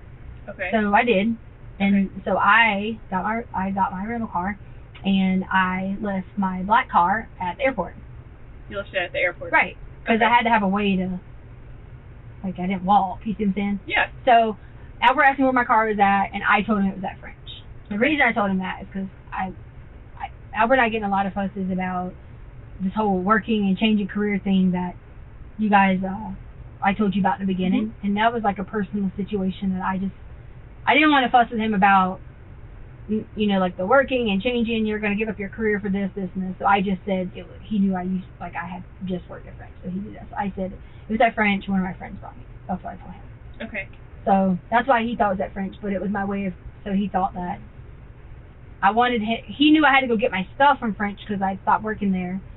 So, and that's kind of, I wanted it to go with the story because I wasn't ready yet to tell him I wasn't returning at all to education. It just wasn't. Okay, so he doesn't know that yet. Well, he knows that, like, I'm gonna be a flight attendant, and then, oh, never mind, I can't do it because I've been back and forth. You're gonna go from making I make like $60,000 to, I think they make like $18 to $20 an hour, but you can only do so many things, like reserve shifts, you got my crash pads. So I'm back and forth on something I really want to do and the money. So Okay. I went back and forth with him on that, and that was just one of those things where I just wasn't prepared to be like, oh, you're gonna be a teacher again. Oh, you're gonna do this again. Oh, you're back at the school again. Blah blah blah. You know. Okay. So you're But back at subbing again. So. So you drove to the airport in your black car. Mm-hmm. Okay. What time did you do that? His flight landed at 8:50 something, so I got there in time to park my car, and then I walked up to the thing, and he was coming down the escalator, Mm-hmm. and then I go over to budget, and I, get the rental car. He's sitting on the little corner over here, waiting on his bags. We walk out, we get the car, we leave. Okay. And so, where did you park your car at the airport? Do you remember? In the short-term parking, maybe about like middle. Okay. It's a long, like the short term is there. It goes from, you got the rental cars, the section here, section, so I would say like the farther section, and maybe like over here. Okay. Okay. And then, but you're in your black car this morning. Right. Okay. Because I had to turn the rental car back in. Okay. Right. Okay. So you picked your car up this morning? No. So I took the rental car back last night because I didn't know what time situation, he's upset with me for not telling you guys first, so that, it could have been a quicker search or whatever the case may be. So I didn't know, like, I thought we were going to have to stay, like at a hotel or something. Mm-hmm. So I parked my car. My Harley picked me up because I was going to get a room at a hotel. Okay. And so I thought you guys knew that because there was sheriffs there this morning, so.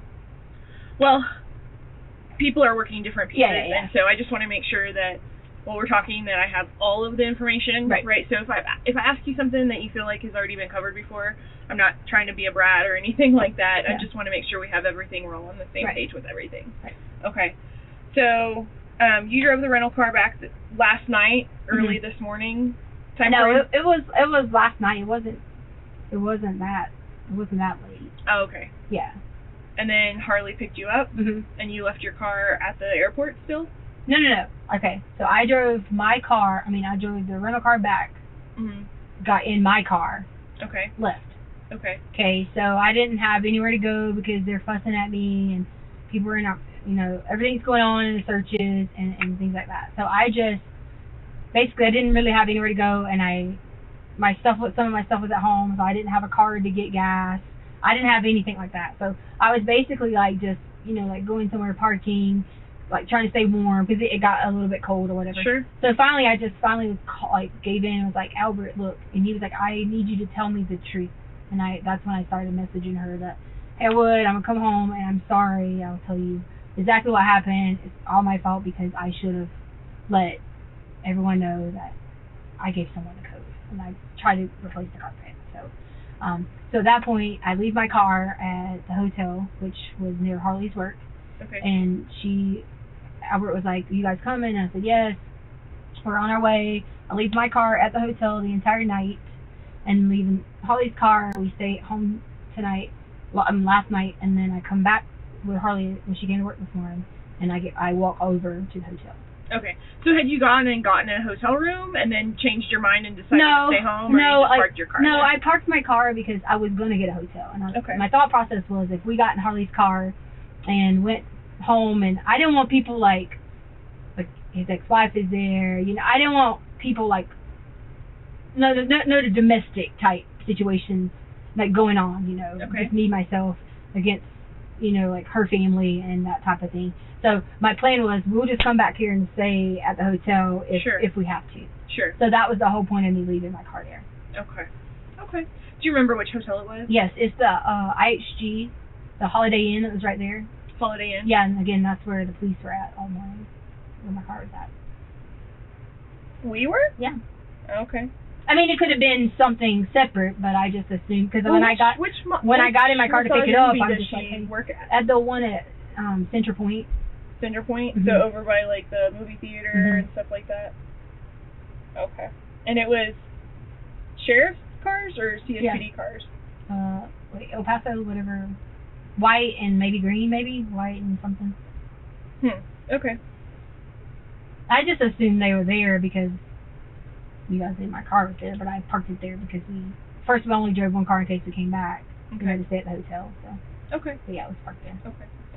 And then I picked it back up this morning, so. You picked it back up this morning. Yeah. And then you came here, or Yeah. did you go anywhere first? No, I was just driving around because I was on the phone trying to figure out situations for, like, my mom was getting, like I told you, was getting all those messages. So I wanted to, like, talk to them because they were freaking out and I hadn't been able to talk to them in the last 24 hours. So at that point my mom was like really worried that I hadn't told her why are these people, you know, sending her death threats, you know, and so at that point in time I had to make that decision to focus on making sure my mom knew, like, hey, listen, don't respond to, you know, anything people say, you know, and that type of thing.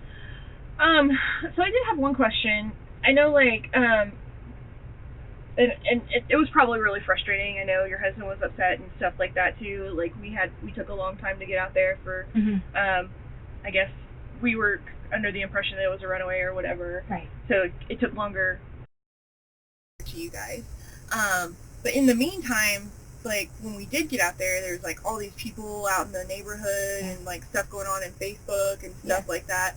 How did that happen? Like, Albert had someone else start talking on Facebook. One of the kids' moms. okay. So she like initiated something on Facebook, and then of course all the people comment on it. Okay. Because the community page is a quite active page for anything. Okay. I didn't know if like, you had posted something or if Albert. Not or- originally. He had the little Cambria Okay. to post an original post initially, and then Okay. Is that like a friend of your guys's or? that's one of the kids, Braden's mom. Okay. Yeah. Okay. Okay. All right. So I want to go back a little bit. Okay. Just to I kind of. think I could like use the restroom really fast. Absolutely. Okay. Sure. I didn't get to eat all this. You Huh? have to like be like. Is it, No, we're coming back. We're okay, gonna I come was back gonna say, in was here. it like a long-term process or something like that? No, you can just leave everything wherever it is, and we don't have to like clean up anything or anything like that. And I'll just show you where the restroom is. Okay. Do you want to leave that here or Move what? your hot pocket? Oh, You don't want to take it to the bathroom, right? Oh yeah, sure. Got my social on it.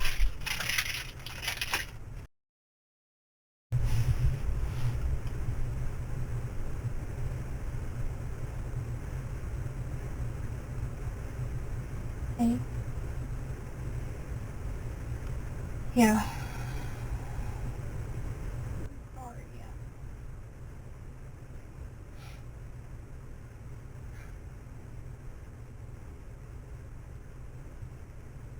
I know. I can't because he'll lose his job. If he loses his job, I don't know. I don't know. Like, it wouldn't work out that well.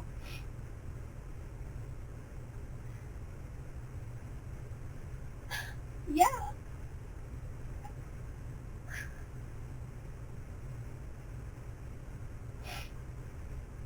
I know. I'm not going to do that because Albert will lose his job. Okay.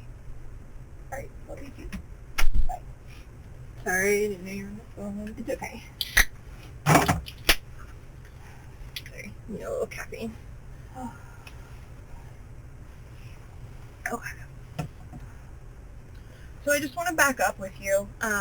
We kind of have like a good overview of everything, but so we can start really narrowing down to try and find Gannon and everything else like that. I just want to try and get some more specific stuff on everything. Yeah. So I did write some stuff down. Okay. So,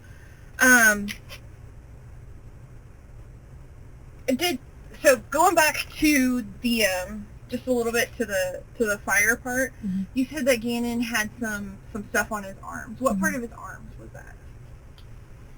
My, I don't remember, like the inner area.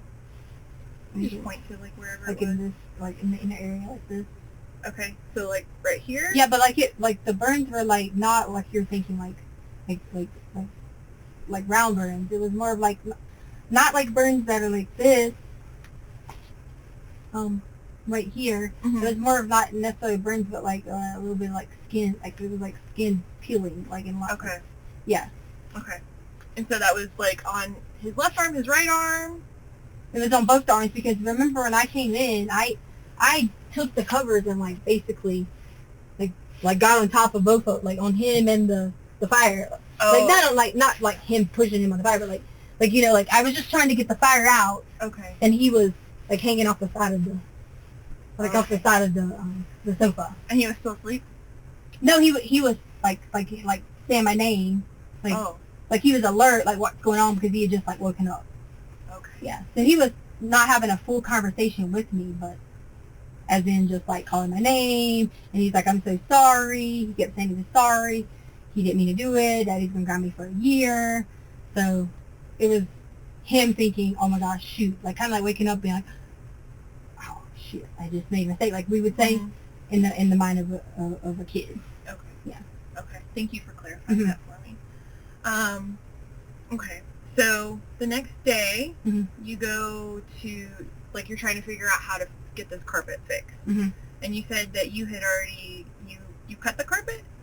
I cut the carpet. Okay. Yeah. What did you use to cut the carpet? I had Albert has like these tools that are like wood working tools, like chisels and I don't know the specific name of the ones, but they're like a little saw things. And I just like took the carpet and did like this. Okay. So. Okay. I mean, I didn't necessarily saw it, but I just kind of was like, they're very sharp tools. He has a lot of woodworking tools and stuff in the garage, so I just took one of those things. It's got like a handle and. What color? You know, like can you describe? Because I tried with the box cutter, but I couldn't. Like it wasn't like deep enough to like really pull whatever. Okay. Yeah. Okay. Yeah, because I tried a couple times with a box cutter until like it kind of like started the process, but then I had to get like a stronger object or whatever. Okay. To do it. Okay, sure. So you cut the carpet, and then you guys are gonna go try to figure out how to like get this fixed or whatever else. So you said that you went over to like where some new construction is. Do you remember? Can you tell me more about that? I'm not familiar with the area. I mean, I could if you want me to drive you there, or whatever. I don't know. Like they give you street names if that's what you're asking. That's fine. But can you just describe it for me a little bit better? Okay, so like the school, there's the school in the back, and so there's a bunch of new builds that are in the area right near the school. Okay, sure. Yeah. Okay. Do you remember, like, when you went to the new builds and stuff like that, was it, like, the first house in, or, like, 12 houses in, or how far in did you have to go? It was a couple, but I'd rather just go show you, because you're going to quote me on me telling you an estimate of the number, so I can give you an accurate description of which house it was.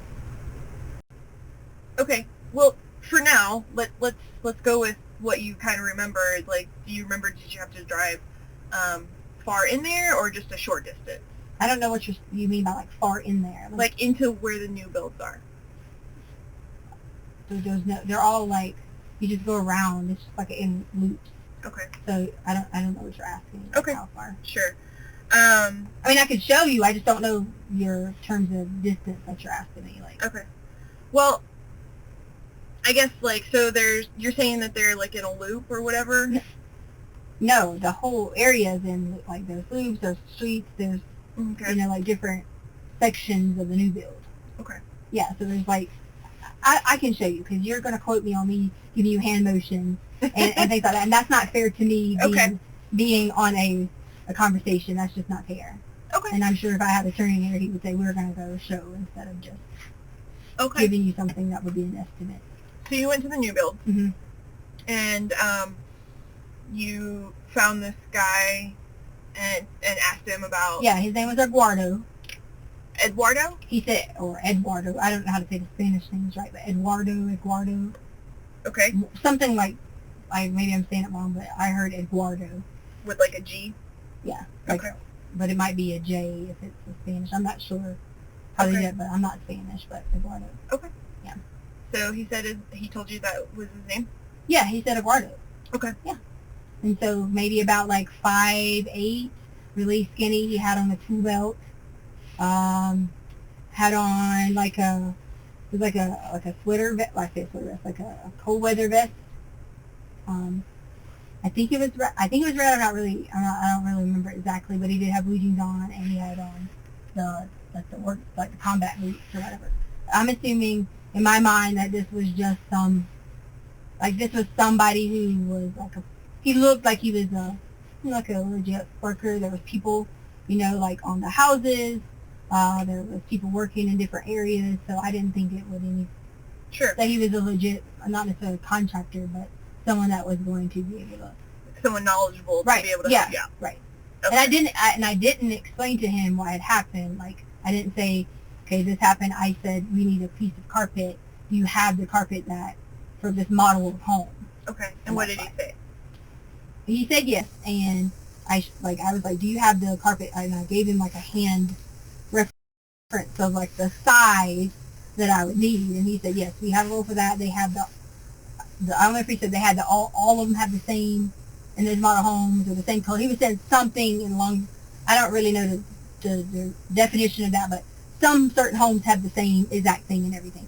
Okay. You know what I mean? Like, you might have the same floor in one, the same, because a lot of the homes are the same every 5 houses or whatever. Right. So like they have like 3 or 4 houses that they build over and over and over again. Right. Okay. And they put the same finishings in them. Mm-hmm. Okay. That was my assumption that I had taken from that. Okay. Right. And so he said that they had it, and then what happened next as far as like him having it? So do you need to get that? No. It was I just always check it, make sure it's not my daughter. Okay. Yeah, because you're not worry, Mom. So he said he was going to bring the carpet and fix it, and I gave him the code to get into the garage. Okay. And you had mentioned that you thought maybe you would find somebody that would want to do like a side job or whatever else. Right. Like how much did he say he was going to charge you for doing this and for the carpet and stuff like right. that? So we never had made that just like that conversation. I just said, hey, and I'll give you a small donation. So what I did was I said, okay, I think my ex-husband, Harley's dad, he used to like work in like sheetrock and stuff like that. Mm-hmm. So in my mind, I'm thinking little jobs like this back home would have been like $10 an hour. Here, it's probably a little more, like $15, $20 an hour, whatever. And I said, I'll give you a small donation. You didn't ask me earlier about the part, so sorry if we left that out. That's okay. And I said, I'll give you a small donation. And then in my mind, a donation was going to be $50. So that's exactly, I had cash, and that's exactly what I had was the $50 like on the counter, and I explained that to him, that it would be on the counter. Thank you for, doing it. Make sure the garage is closed. And like I said, you didn't ask me all that, but I did go through a conversation. I just didn't be like, hey, bring the carpet.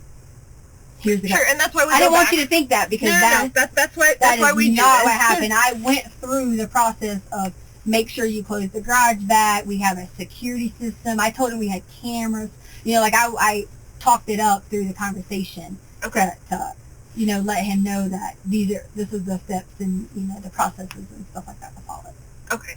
So let's talk about that conversation a little bit, just because we didn't, and that's why we go back and get more information and everything else like that. So he says he has the carpet, and then did you ask him like, okay, can I just have the carpet, or did you ask him like, can you fix it for me, or did he volunteer to fix it for you? What do you mean me just have it? Like, did you ask him if he would just give you the carpet, or like? I was going to be like a package deal, I was assuming, because it's just like I wasn't asking for like the carpet for the size room. I gave him like the like the size. So in my mind is he's bringing a scrap like rolls or scraps or whatever. That's already some extra from a job. Okay, so you didn't ask him to just like bring you carpet so you could fix it. You asked him to come and fix it for you. Yes. Okay. Yes.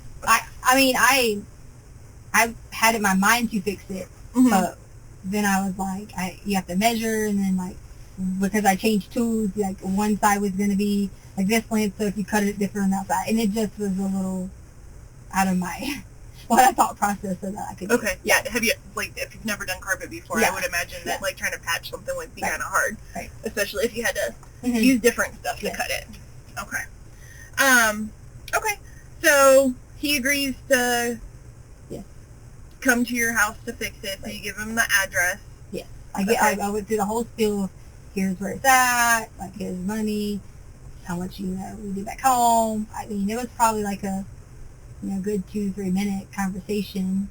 Okay. Of the specifics that needed to be done, and I did that out of panic because I needed to get it fixed. I didn't want to put it on Craigslist because people say call me or this and they upcharge, and oh, we need to replace the whole section and things like that. And did he tell you, like, what he would charge you, or did you just say, this is how much I'm willing to pay? No, I just immediately said that I was going to give a donation, Okay. like in the terms of, I didn't really have a lot to give you, but can you like hook me up? But I kind of was like, can you like hook me up like that? You know, Okay. being more of like a, please do this for me, I really need it type. I don't have a lot of money. Like a favor? Yeah, thing?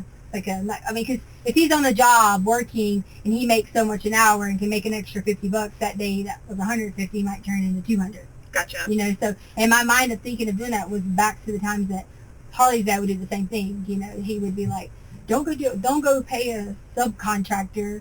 Just go get someone who wants to work after hours, you know, or whatever.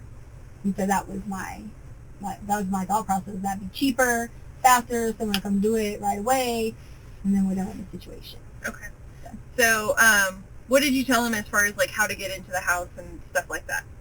What do you mean how to get? I just gave him the garage code, Okay. and I explained where the carpet needed to be replaced. So, I mean, Okay. there's no, like, when you enter the home, there's no, like, specifics. You just upstairs, downstairs. That's it. Okay. So you told him it was downstairs Mhm. and kind of the area that it was in, or? You walk downstairs, you would have saw it. Okay. Like, it wouldn't have been like you needed to go search for it. I mean, that's Okay. common sense.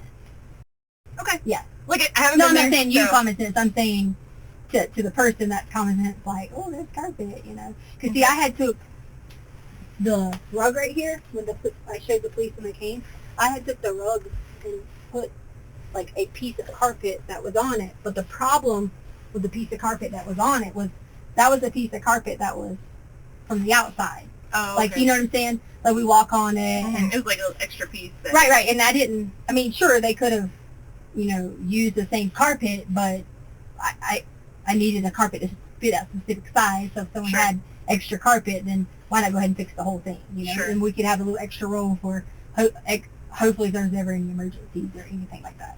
Okay. So, yeah. Okay. Because I thought that there would have been some somewhere. Like, In your house? right. Okay. Because, you know, like, sometimes, you know, like, I knew, like, when we had our home, we sold it, we left our square, what are they called, the hardwood floors? We Mhm. left, like, maybe, like, 10 little sheets and Mhm. things like that. So, like, I thought, you know, but in my mind, I'm like, okay, no, I'm just going to go. I hadn't seen anything, so I had to, you know, Go find go it. find it, yeah. Okay. And you act so much differently when you're trying to be impulsive and hurry up and get it done, quick decision, when I probably could have just been like, hey, you know, let's look at something that we have maybe in the back corner. We could have cut a piece out or something like that. But I don't want to go messing up another lady's house. An old lady's house. Another lady's house. Like, Oh. it's her house. Like, the renter, like, the owner, we rent from them. Okay, so you Yeah, rent. yeah, yeah, Okay. yeah. I thought you guys owned. No. bad. My bad. Okay. So, so you left, so you went there, you said that he was about 5'8". Yeah. Okay. What color hair did he I have? say 5, because my husband's 6 foot, just a little bit shorter, skinny, dark hair like mine. You might think I'm Hispanic, so, like, I'm really brown in the summer, but I he have brown wasn't. hair too, that Okay, doesn't mean you're okay. Hispanic. I know, but people always think that. So, skin complexion was a lot darker than mine. Okay. So, I mean, I don't know if you want me to give you like a Sephora skin complexion thing, but I would say like middle to tannish Okay. color.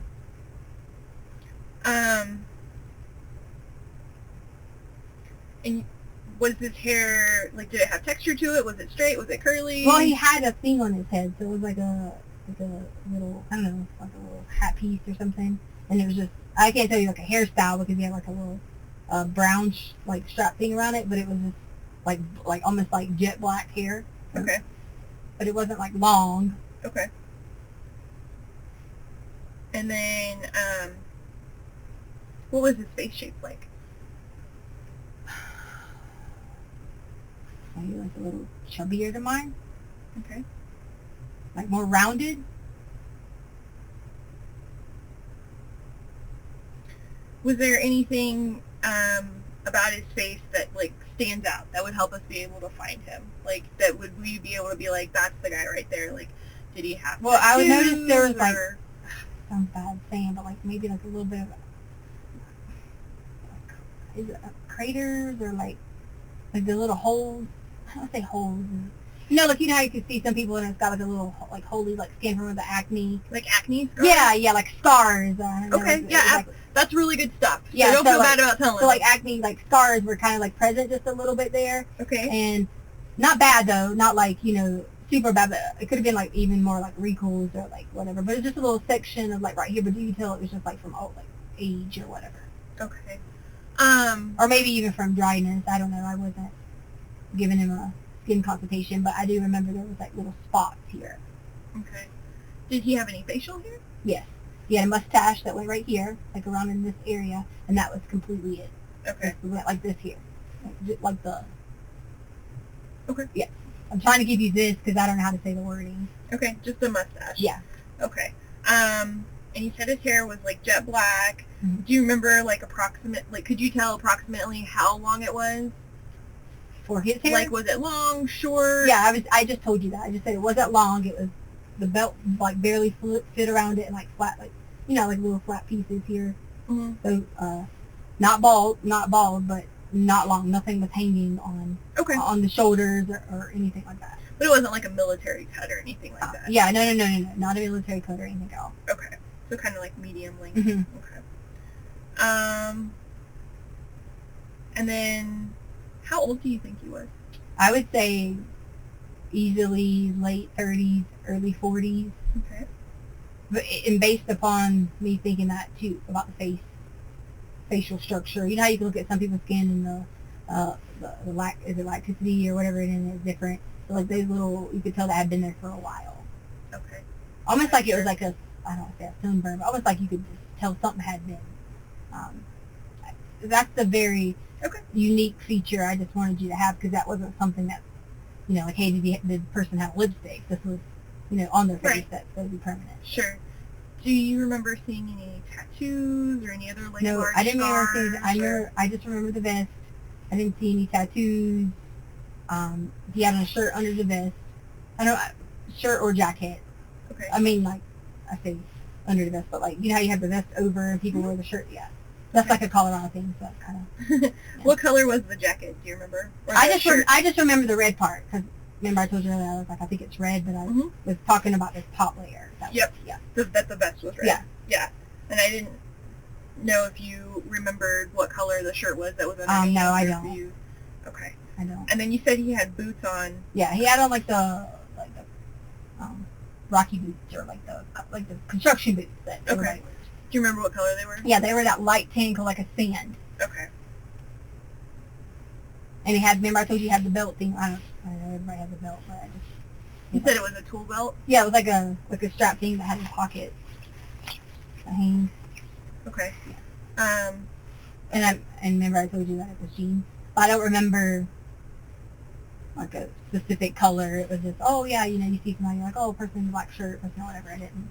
Okay. You know, I do, but the face did stick out, and I wish I was good at drawing, because I'd want you to notice that or whatever. And it was like more rounded, kind of like craters type things. Sure. And then, and you went through the fact that, so you guys left there and you went to Petco?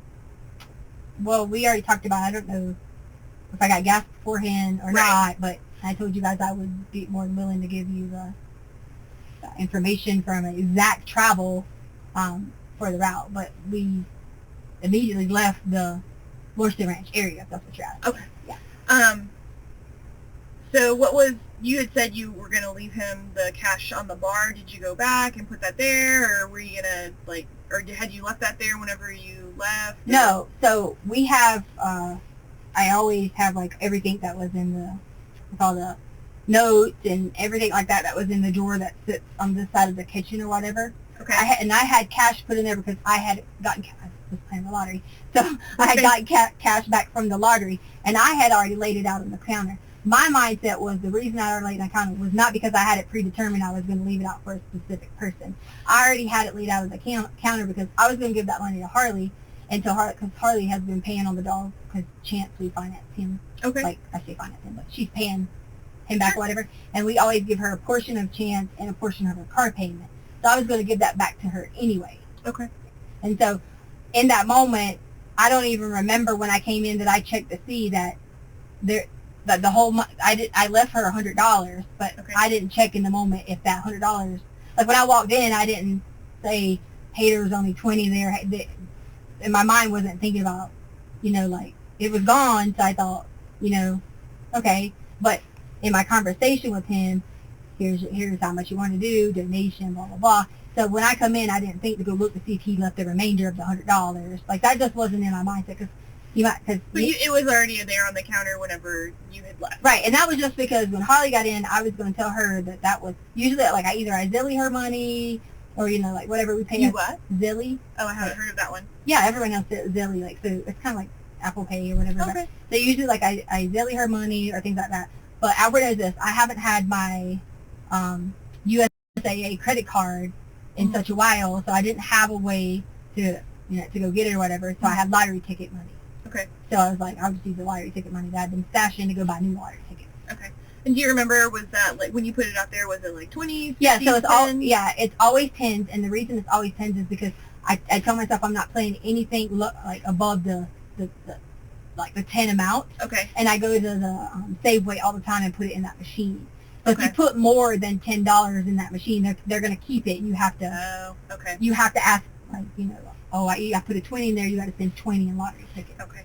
So you had $10 or $100 in $10 bills Yes. on the counter when you left? Yes. Okay. So you weren't worried, you didn't have to go back to, like, put that back out for him before you went out? Yeah, no, and stuff I like didn't that? intentionally, like, leave it out and Right. say, whatever. In my mind when I left, because I didn't know, like, hey, what time.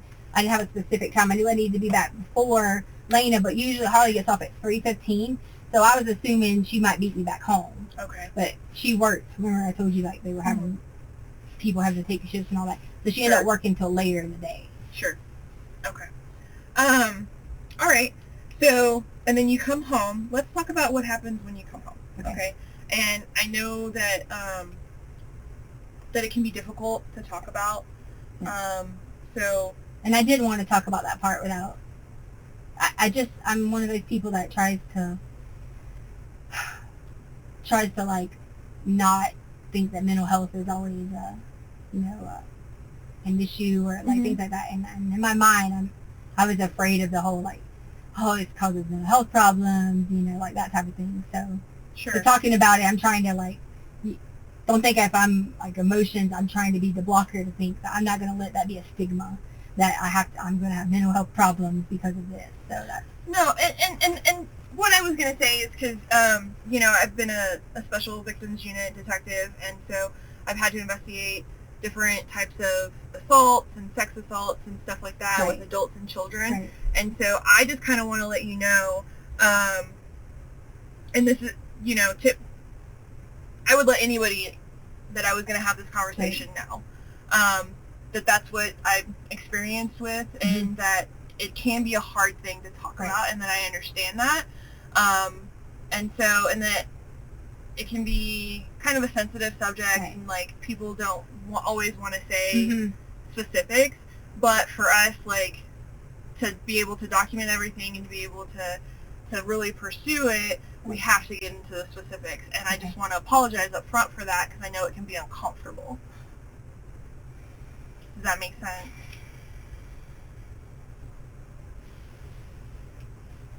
Are you okay?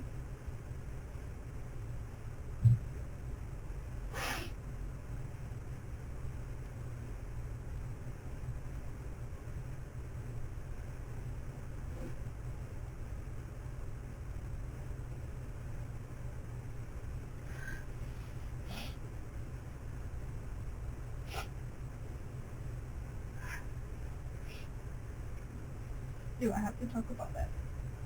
I don't want it to, like, mess it. Like, I don't want to be dreaming in stuff anymore. I'm sorry, you don't want what? Like, dreaming. I don't want to dream anymore about it. Maybe I gotta keep saying it. And, like, in my mind, I keep saying it. And I'm trying to block it. I'm fighting a battle of blocking out exactly everything, Sure. Well, so... I mean, if you would just ask, like, I could say yes or no or something. I just don't want to be, like,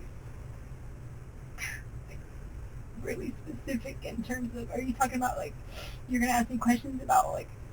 So what I'd like you to do is start by telling me what you remember hearing whenever you came in that day. and then and as you walk me through it, I'll have to ask you some questions. Okay? Yeah. Okay. So you, and correct me if I get anything wrong. Okay? You had said earlier that whenever you came in, that you thought maybe that Gannon had come into the house first. I'm almost positive he went into the house first because I had to get the bags that we had purchased. Okay. Like the Petco bags. Sure. And you guys came in through the garage, correct? I want to say the garage. I'm like 80% that it was the garage because we parked on the front with Albert's truck. Okay. So you come in through the garage. Gannon has already come inside. Mm-hmm. What's the first thing you remember seeing whenever you come inside? I usually always go in to think about, hey, I need to let the dogs out. Hey, I need to do this. Mm-hmm. Like that is my mentality, is to go in to do that. And the alarm could tell if no, it won't, because I had put those things on there. See, that's where the hard part is, because I can't give you the exact time, because yeah, it might. Some of the sensors, remember I told you I had the things going on and we had put the little towel things on them or whatever? Some of the sensors were picking up, but some of them weren't. So I can't give you the exact time. If I went in, I could tell you if I went in and went upstairs or went downstairs first by the motion. But the motion was all off because I had put towels on. Right. You hadn't pulled those down from the night before yet? Yeah, in my mind, that was not like... Sure. Some of them, like the one in the corner, hangs off the side, so it might have picked it up or it might have not have. So if it wasn't for that, I could tell you by that, did I go straight in and go straight to the basement? Because it would say, upstairs. I want to, so with this kind of conversation, it's really all about what you remember and what your perspective is. Okay. So I remember it was just basically being, normal, because I'm excited. We got, new clothes for the pets, and we're coming in the door, yada, yada, yada. Okay. The day's halfway through. I knew I had specific responsibilities to continue out through the rest of the night. My brain hadn't said, hey, you need to go check or anything with the money yet, because I just wasn't on that, that direction yet. Sure. I was on the direction. I wanted to work out. I wanted to listen to my music. I wanted to just relax. That was my mindset. So it wasn't to be like, okay, this here, this here, this. That type of thing. Sure. It should have been, because I gave someone the code to get into our house. But in my experience in Lorson Ranch, it's been that, most everyone has people. They give people their codes and let them come in and fix things, and you can do the Amazon packages and have them delivered inside the door. So sure. I wasn't thinking, I need to run in and check, make sure it's okay. If I felt that I was doing a harmful situation, that would have been my first off, I wouldn't have done it. But second off, I would have went in immediately and been like, did he fix what he's supposed to do? Did he take something from the home? That would have been my initial thing. So it was a normal, I want to listen to music, I want to work out. I don't know, I might have got something to drink. Up and down, dogs, that type of thing. That would have been my, mentality. But I didn't hear anything until I had my headphones on, and I thought, it's one of those things where you thought you heard something, because, the downstairs, if anybody makes any kind of noise, like a boing, it's it echoes really loud. Oh, really? It has a louder echo through the vents. Okay. So even sometimes, whether you're asking about noise counseling or not, even having things on or not, sometimes it's just the way that, they're sitting on there, you hear something, and that was a ding, almost like an echo noise. Okay. And that was, and below my room would be that storage room. Okay. So you were in your room when you heard that? So when I heard that, I don't remember if I was I know I had the headphones on. Okay. So I don't remember if I was in the room or walking back and forth, because I had a big speaker box over here, and then either I play the big speaker or play the headphones, or however on the big speaker back and forth. So I don't know if I was here, there. Again, I wish I could give you the motion thing, because that would give you a better time, like a 254 to whatever, 25 here, like that. But when I heard it, that's when I was just kind of like, oh, did I hear something? Remember, I even told you earlier, I had a couple of times before I even thought that would be of a concern. Sure. So when you thought you heard something, what happened next? So I don't remember if it was one or two times or whatever that I kind of was doing this here, and back and forth. And that's when I told you that I, started to walk down the stairs. And I told you that Gannon was on to the right of the area. Okay. When you walk down the stairs, he was on the right of the area, Okay. and the guy was over here. Okay. And was the guy just howled, or? No, the noise was probably because of like moving around, I guess, or whatever. And the door was like almost not necessarily like a semi-crack, but well, maybe a little semi-crack. I don't know if he was looking out, like peeking out or anything like that. And so I noticed that someone was right there. Okay. And that's when immediately it was just, there was no, it wasn't like, hey, how are you? It was, if someone's in your home, they're not there to, when they're not supposed to be doing whatever, they're not there to like talk to you. It was immediate from then on. That it went to that, and Gannon came in, Okay. tried to get on. So blah, blah, blah. let's slow all that part down. Okay. Okay. Mhm. So you go downstairs. You notice somebody's there. What's the next thing that happens? So I noticed that he was there, and Mhm. he had, I told you, when I went in my room earlier, one of the things that I remember triggered, not necessarily triggered, but I thought was odd, but I had my shades, and I remember I told you my doors were open to the cabinet in the room. Okay. So I noticed that they were open, so that kind of in my mind was like, did I leave that open? But that also set off the fact of when your brain runs rapidly and you're looking, you're like, oh gosh, that's why that door was open. Okay. That So like you put it together. right. I put it together very, very quickly, and so that part ran back in my mind. And so immediately when he saw that, he saw me. Mhm. I don't know if the intentions was to us to come in that soon. I don't know the intentions if it was to do anything, because I don't think the intentions was going to be to like take anything from us, because it was he already had on gloves. He already had obtained a gun from our home, like Okay. had already done those things, and immediately it was in attack mode for me. Okay. And from there, and oh, I didn't mention to you, I did go in the cabinet because I take a lorazepam for Okay.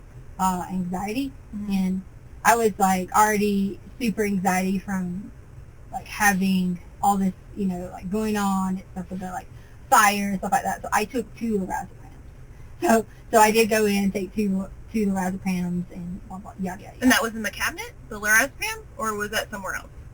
Like in the kitchen? No, you said that you went in. So where was? Oh, the I'm sorry. Like in the kitchen, we have a kitchen cabinet. I should say that to you. Okay. The cabinet that I'm talking about that the doors are is a bedroom cabinet. I say cabinet. It's like a armoire, like a smaller one that has doors that open. Okay. I should specify cabinet thing or something. Right. The bedroom one, the kitchen one would be where the Medication. right. So I Okay. did take. That's why I said I think I might have got something to drink or something, but I did take 2 lorazepams. Okay. And so that I did do that, and then I did come down or whatever. Okay. So just so we're clear, the kitchen cabinet was where your medication was. Describe for me the armoire in the bedroom where the shades and your gun would So sit. you want to know like what's in it or like what? What does it look like? What So color is it? Sorry, so it's silver, Mhm. like almost like a chromish color with like glass. Okay. And it does have handles, like little knobs that you can pull on or what, like pull open. Mhm. And then of course they have like I keep my important documents in there, like a passport or.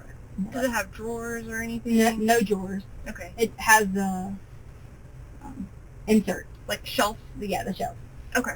Perfect. And where's that fit in your bedroom? If you walk in the room, like say I'm like opening the door, walking in the room, it's exactly right here. Okay. And does it sit on something or does it have its own feet? It Like, has is its it- own feet. Okay. Yeah. Okay. I just want to make sure that we're talking Yeah, about it has the its stuff. own feet. Okay. Yeah, and like if I had to do like I don't know what, samples or whatever, I just wanted to tell you about the medicine because I didn't want you to be like, oh. Well, I mean, it's prescribed to me anyway, so. Yeah, sure, that's not Yeah, and I had already taken one that morning too, so it was just, I don't have to take them with panic attacks, but I just had taken a lot, I don't say a lot of it, that sounds bad, but I'd taken, I don't take any at all unless I'm having a panic attack. And I had, So it was a little bit more than usual. right, just because it was just, like, Okay. the whole anxiety of it. So. So you go downstairs Mm-hmm. and you see him and you said that he had already found a gun. He had already been in the home, Mhm. like in our home, like moving, like I say moving, like doing something, because you wouldn't have just walked in and known, hey, there's something here. You just had to go in, and most people would probably look through drawers and things like that. I don't know. I'm not making that assumption. That's what he did. I'm just saying he had already obtained one. So I was Okay. kind of like, I can't speak for what, like what went on or And anything I'm of not that asking you nature. to. Okay. What, can you describe the gun for me? So it was our black gun. Black gun. I don't know what make and like what the brand was or whatever. Okay. Was it, do you know whether it was like a revolver or like a Yeah. like a no, pistol? automatic. It's or automatic. automatic? Yeah, like you just pull the trigger. Okay. And is that like, and do you know the caliber, maybe? I think it's a 380 maybe? 380? Or 9, one of those. Okay. So you said it was y'all's black gun. Mm-hmm. Okay. How many guns do you guys have?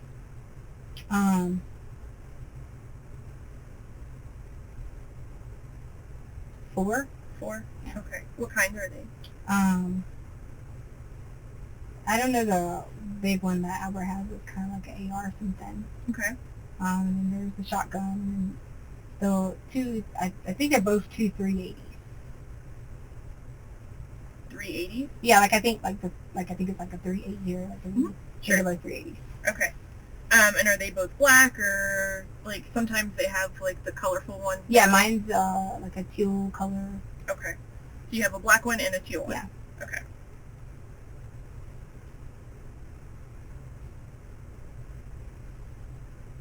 Okay. Okay. I just wanted to cover that really quick. Okay. So you go downstairs. He's already obtained a gun. You think it's your black gun. Well, no, I don't think. I saw the color black. Okay. So I was assuming where I told you that my mind went through that was like That it was our black gun. right.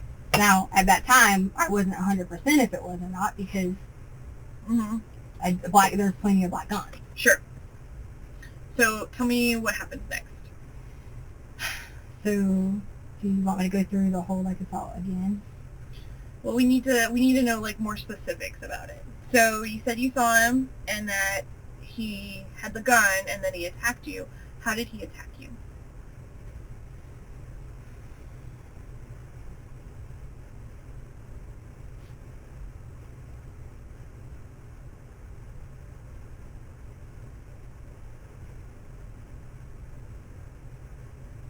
I know you said you worked with like victims and stuff before. Mm-hmm. But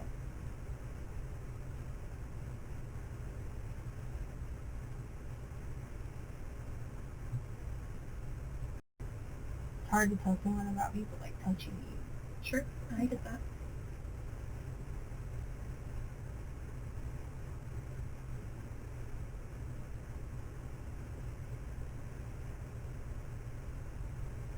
Can I just need to like not relive that right now. Can I get a little bit?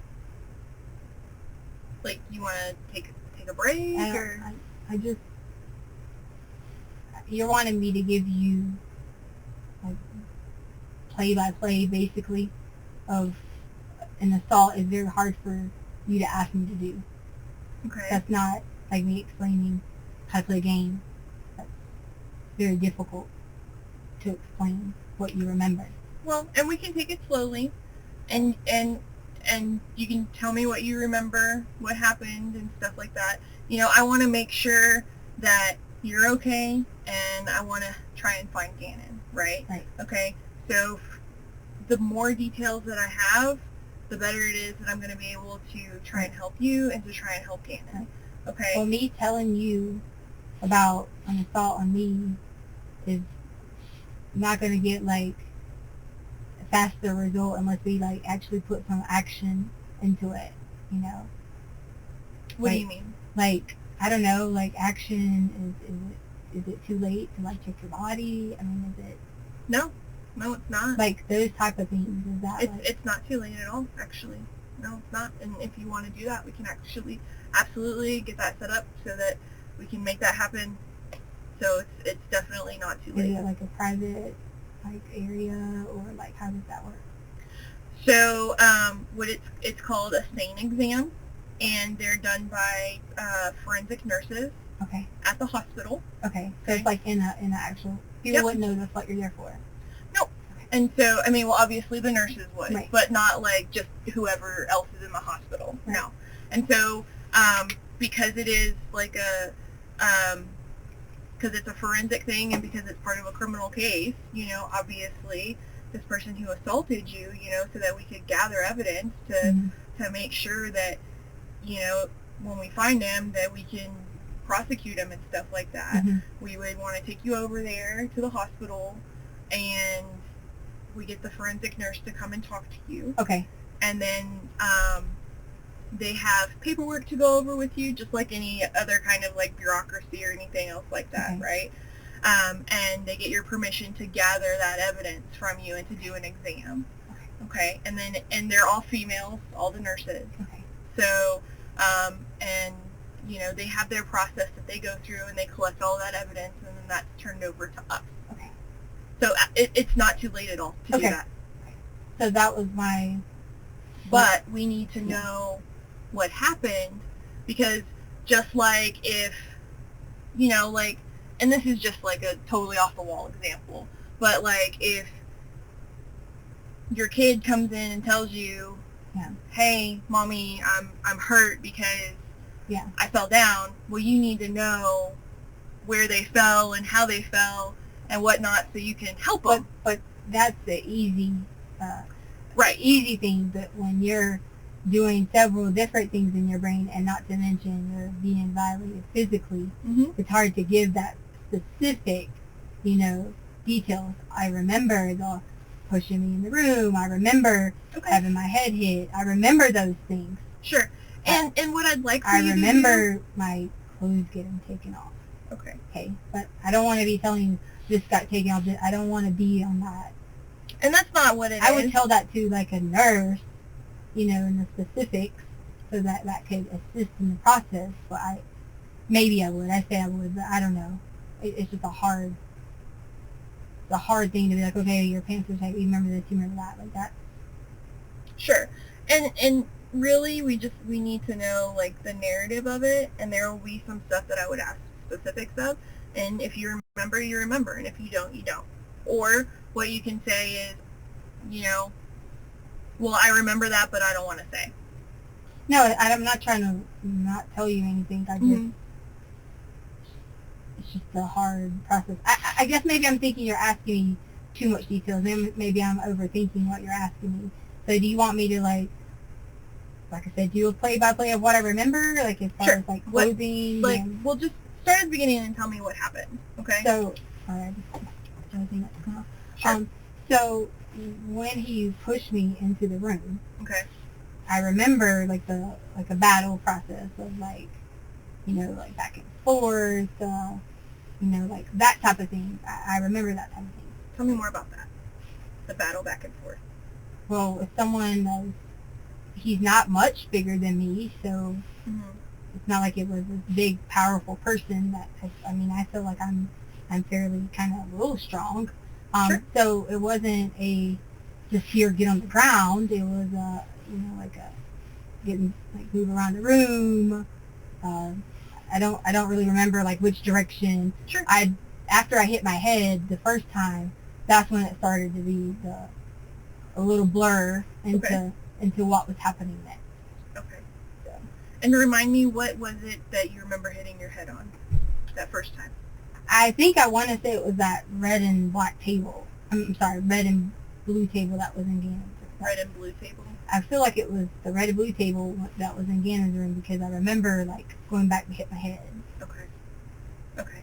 And you keep motioning back here. Did Yeah, you hit like- the back of your head? Right. Yeah. So like it was in like there was a couple like the ground was a big force, but I was also fighting back. So I don't want you to think that it would have been some sort of, and I did have like I was gonna like show you that I did have the blood in there a little bit because from the little scratch, but I did have the ability to push back some because he wasn't like overpowering that. It was just like here you go. And Sure. That sounds awful to say, but Okay. So when you got pushed into the room,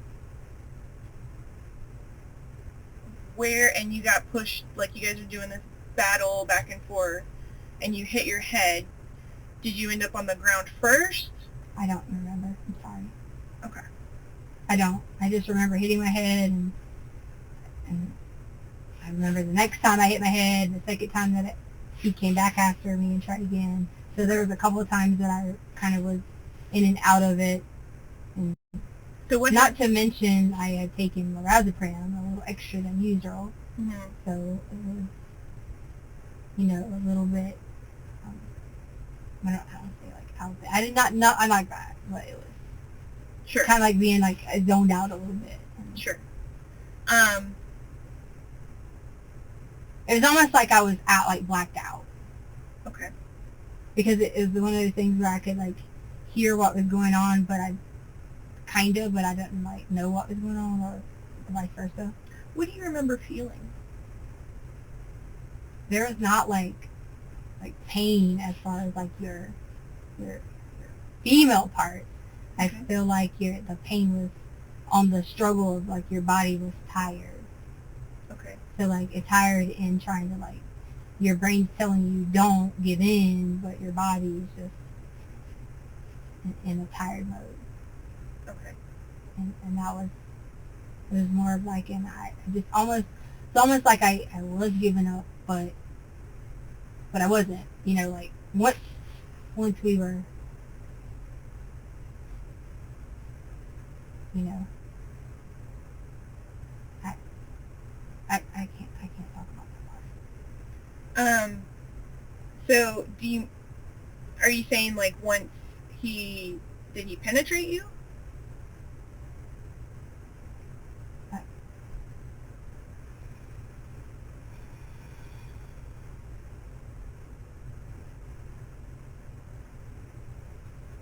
I remember my clothes coming off. Not my top part. Okay. I remember the bottom, and I don't remember if this was the first time or on the second time, which wasn't a successful time. I remember my clothes coming off, like, on the bottom, and I remember having my top on. Okay. And I remember I was pushing, like pushing back, Sure. and then I, like, out of my mind, it was almost like a little blur because I hit my head again. Mm-hmm. Like, you know how you're, like, trying to push up, Mm-hmm. like, to push somebody off, and you get pushed back down and hit your head. Okay. And then just kind of let it. He actually completed it. Like, I'm not gonna. Here's the thing: is that this conversation, like, what we talk about, is not. I'm not gonna run and talk to your husband about, or his ex-wife, or Yeah. anything else like that. Okay. I just gave. I don't want to say give in because I wasn't. It wasn't. I didn't agree to it, but at that point, it feels like I did give in. Okay. And thank you for telling me that. I appreciate that.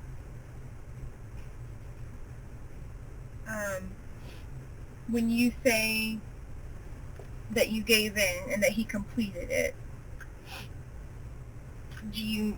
I don't remember about when I say completed. I mean as in I was able to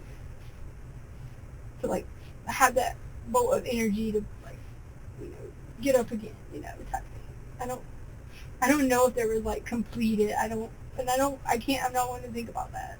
That's just disgusting.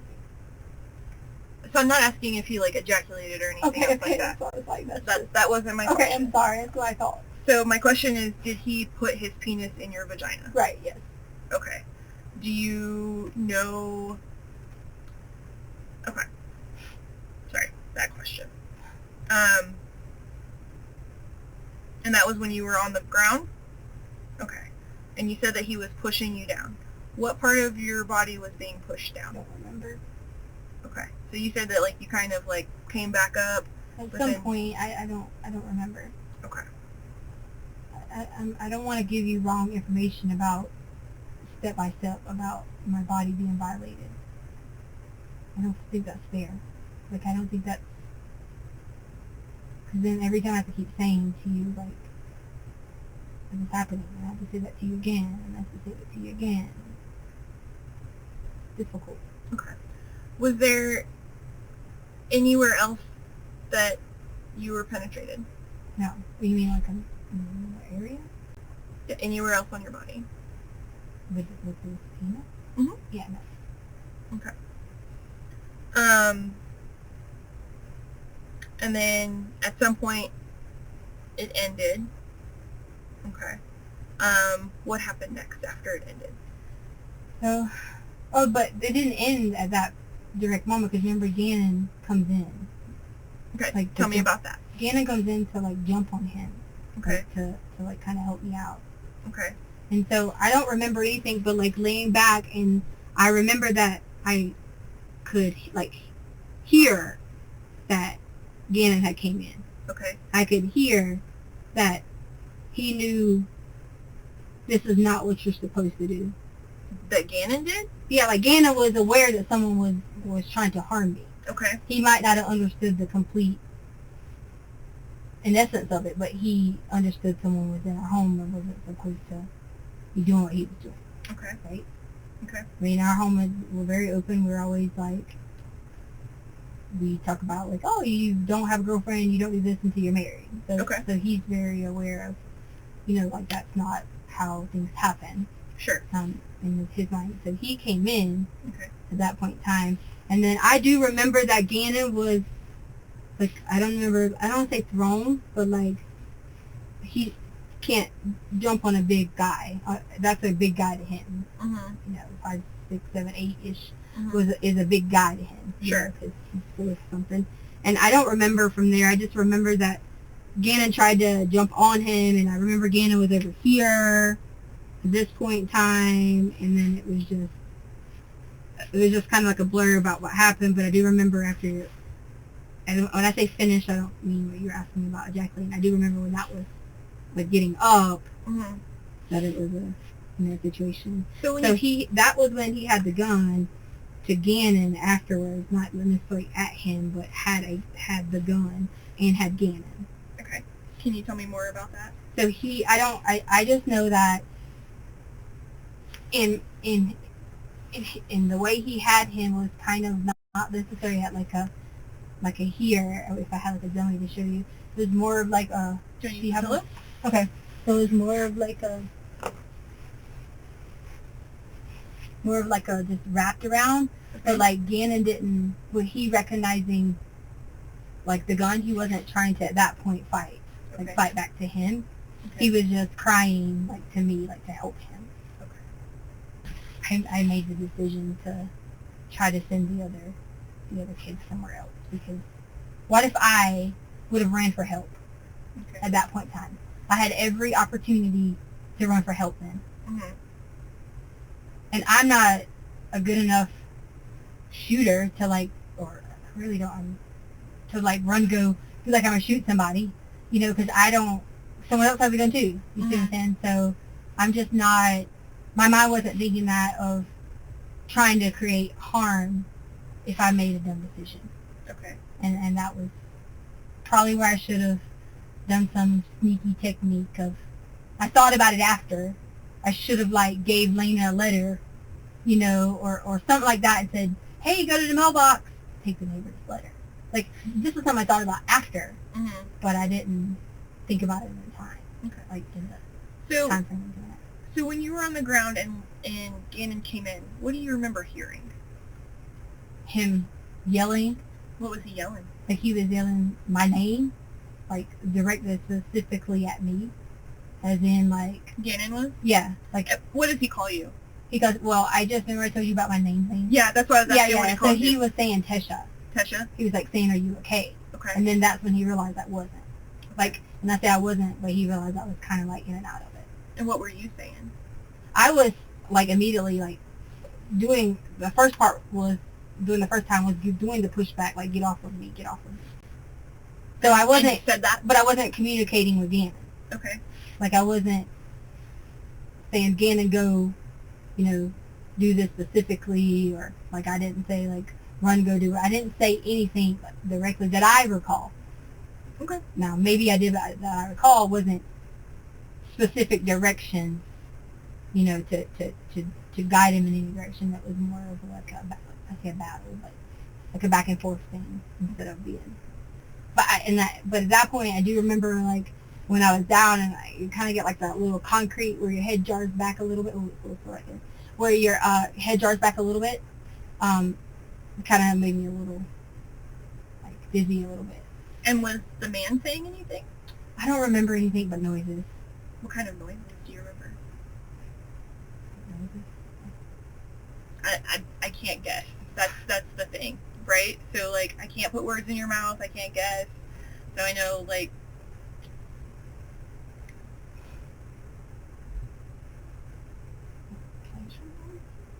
Like I'm sorry. Like pleasure noises. Pleasure noises.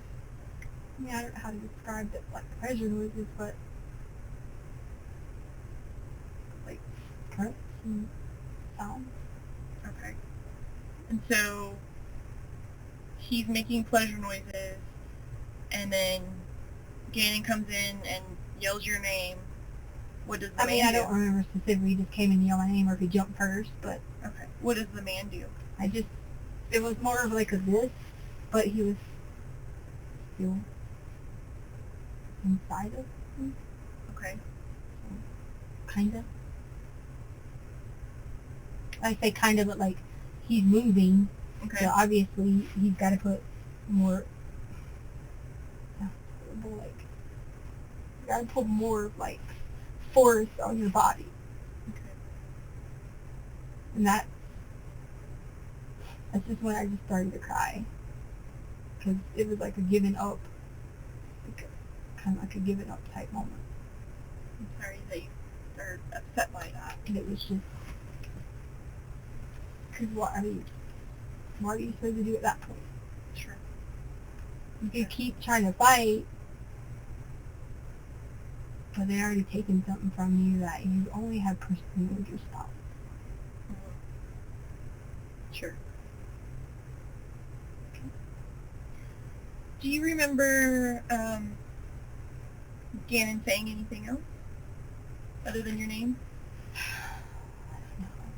I know he was hollering help at some point, and I think that would have been when he had. I don't remember. Oh gosh, I don't remember like any anything other than I think I feel like I remember the second. I think I remember around the second time of the battle he was saying get off of her. Okay. But I don't. I'm telling you, when I tell you that, and I hope to God that you were never in that situation, it's almost like a blur because you're so disappointed in your, like, emotional feel, like your self-worth. Sure. And how you feel about yourself. Sure. You just feel like you're nothing. Sure.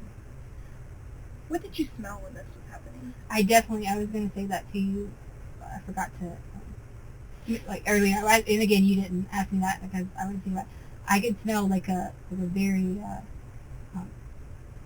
strong like paint or like almost like a paint, like someone had been painting, or like they were around a house that might have had the drywall, almost like it was like a work smell. Like you're doing this like the drywall. Are you talking about like paint or like the texture smell? Yeah, or? like the powder of the drywall. You know how like you sand, Sure. and it has like that smell. Mm-hmm. Like I could smell like that part on them, but I feel like at one point I thought I smelled alcohol. Okay. And you said that your ex, Harley's dad, did drywall. So the drywall smell is something that you would be familiar with? He would have did it a while ago. Mm-hmm. Sure. But I know, like, in our home and things like that, I'm pretty, I don't want to say, like, know a lot about drywall, but just from being around the work sites growing up, I say growing up with him, I was young when I was with him, I remember a lot about, you know, like, drywall in general, so, sure. I don't know if it's specifically drywall, it's more of like a sandpaper-ish type smell. Okay. Like okay. Did you smell anything else? You said you smelled alcohol. At one point, I remember smelling like a not like a deep, strong alcohol smell, but I could have like a sense of alcohol, like a breath of it. Sure. Come up like aroma, Okay. and it kind of was like a, I don't know, like almost like a foodish, like a salsa type smell. I remember at one point. Okay. Like you kind of like you walk into a restaurant and it smells like some fresh tomatoes and like that. What do you remember feeling on your back? Just a couple of days before this, I have been having like a lot of lower back pains like already. Mm-hmm. So it took that like pain away, and it was almost like it was just like, because I'm getting pushed back, but I'm straining. Mm-hmm. So it was almost like I felt a little bit of nerve, but I didn't feel it. Like I didn't have any, hey, there's a back pain, oh, back to this. It wasn't like that. I knew that there was nerves being shifted or, changed in some direction. Okay. That, cause it was floor. So, kind of hard on the floor. And just remind me, you went upstairs and told Lena to go away, basically, to keep her safe. Right. And then you came back down, and that was when he had Gannon, or he had Gannon before you did that? You mean? Like when you said that he had his arm wrapped around Right. him? So once he had him, once I came back, because once I got up and whatever, there was the ring. Remember I told you about the motion and things. So he grabbed him then. He had him still when I came down, but He grabbed him then? Right. Remember the ring is what triggered, because there was the first ring that wasn't. There wasn't anybody on the ring, or there was no one there. Because I think I went up and down, or maybe I don't remember if I went up one time and down, or up one time twice. I don't remember exactly, but I remember there was 2 alerts. Sure. Or 2 triggers to the door. Okay. And I was like, yeah, so 2 triggers. I feel maybe it was 2 times, because the first time there was nobody there. Okay. There was no. Something must have set it off. Yeah. So, and then there was this. Lena was the next trigger. Okay. But I knew the next one was Lena, Okay. because I knew the timing was always perfect, and you can hear from our house when the bus hits its brakes. Okay. So I didn't have to go look at an app or anything with that, because I knew that, the timing was just the same as normal. Okay. That you can hear the bus is right there. You can hear, kids are on their way, like that type of thing. And Sure. I knew it was Lena, and that was my first thing I open up, I let Lena in, I had a conversation with her just like it was a normal day. But then that's when because I didn't want to be like, here, go. I did quickly say, here, go, whatever. But I wanted to not just open the door and be like, here, go right now. Okay. I had to at least make a 30-second, 1 minute, maybe I'm exaggerating 1 minute, but 30-second dialogue. Okay. Of, here, I need you to go get the milk. Okay. Or here, go, Daddy said go ride your bike, or, Sure. that type of thing. Because later on, I knew she was going to have to eat snack at some point, and I figured just that later on she was just eating. I figured out another time she eat snack. I was worried about getting her like out and about at that time. When the... I'm sorry, I should have given her a note. I should have given her a note. We don't, we don't need to go into like what you should have done or shouldn't have done or anything else like that. Things are never perfect, and we can beat ourselves up for 100 years about things we should have done. Right. Right. Okay. So that's not. I'm not here to judge you or anything else like that. I'm here to understand what happened, right, and try and gather as much as we can so that we can help you and we can help find Gannon. Right. Okay. When the attack was going on downstairs, you said you got hit? Your head got hit a couple of times. Were you hit anywhere else? Probably, yeah. Are you asking that was I like punched or like? Yeah. Were you punched, I- slapped, kicked? I don't remember. I don't remember being hit anywhere else. Okay. Do you have any injuries? I don't have like any specific injuries here because I was grabbing like this, Okay. like pushing up. Most of it was just like head. I don't want to say trauma, but head force on my head, and then the nerve in my like maybe spine or that part. Okay. And then like. And then I did like have like a little like this that a little cut like right there was like bleeding, Okay. and then my nails. I know they look crazy now, but they were, and then of course that was the burn mark, so that wasn't. So my nails were like that because when I get nervous, like I bite my nails or whatever. Mm-hmm. So, but that would have been from me. Okay. Yeah. So you go upstairs, tell Lena to go, and then you go back downstairs. Right. And he still has Gannon. What happens next? So he still has Gannon. Hold on. Can I like be kind of try to Yeah, do what you need to do. So like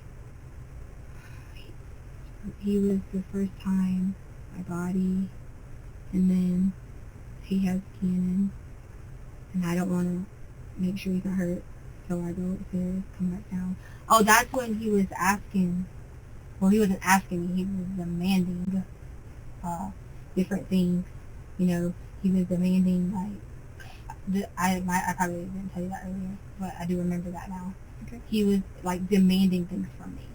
He was demanding me that I was not to say anything, that there would be consequences. He didn't say the word there would be consequences, but it was in a louder tone of direction of saying. What exactly did he say? I don't remember exactly. I just remember there was some sort of, you gotta make sure you don't tell anyone at the door, and I had common sense enough to know if he had Gannon and has a gun that I'm not gonna make a stupid decision. So coming back down, at that point in time, I remember being like, I don't remember if I was necessarily pleading or asking. Gannon was saying help.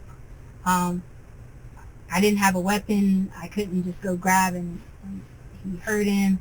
So somehow, I don't remember exactly what, we end up being in it again.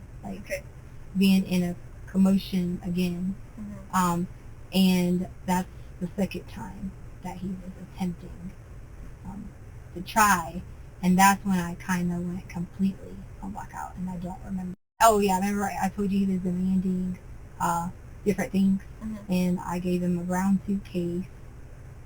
I gave him a box that was in the room. He asked me, he demanded the brown suitcase. Well, he didn't demand the brown one, he demanded a suitcase, and I just gave him the brown suitcase. Okay. And in my mind, I didn't know. Can you describe the suitcase for me? I don't remember. I just remember we have like 10. Okay. I just remember it's a brown. Is it like a big check bag, a carry-on bag? Yeah, maybe like 27 inches, maybe. Okay. Like, so it's like one you would check, not one you no, would carry on. you can't check 27. You can only check 20, 21. So checked is the ones that like you give to them. Right. That it can't be over 21. Like spinners or whatever can't be over 20. It has to be over 21. It doesn't have to be over 21 check, but if it's over 21, it can't be a carry-on. Right. So the bigger, but so it was not a bigger one. Yeah. Okay. So like I'd say about 27. Okay. Inches or I say inches or whatever. And I thought he was gonna put things in our home in it, like take all of our stuff and like our anything that needed. I thought he was gonna like take the guns. What did he do with it? And take like I don't know. I provided what he asked for or demanded, and then we got into it again because there was yelling. And I don't remember what we were yelling about, but it was just anything I could do. If I give you this, take everything. Mm-hmm. Can we just whatever, Mm-hmm. and Okay. And you said that he wanted a box. Yeah, he that was one of the things that I'm trying to remember all of it.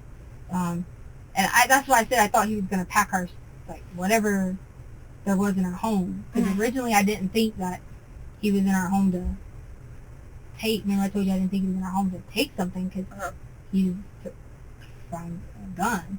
But at that point I thought he was gonna like clean us out.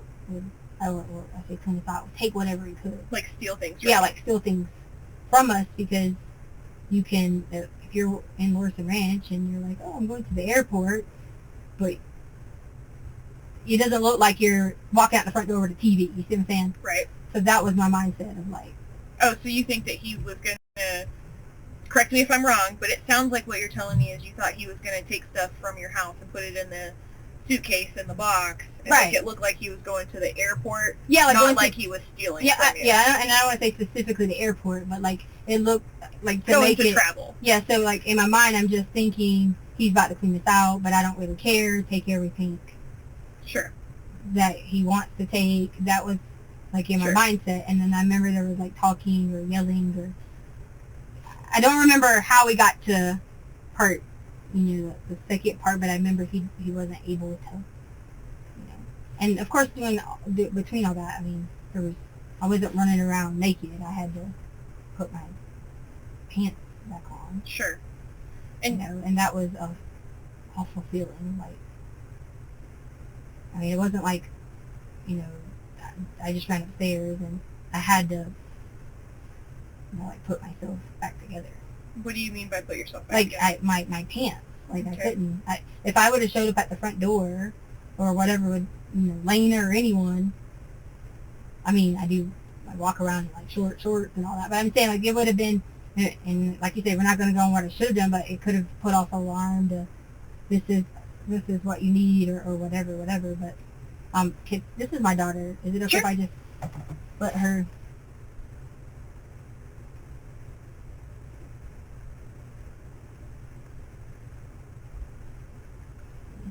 Uncle wants me. Okay.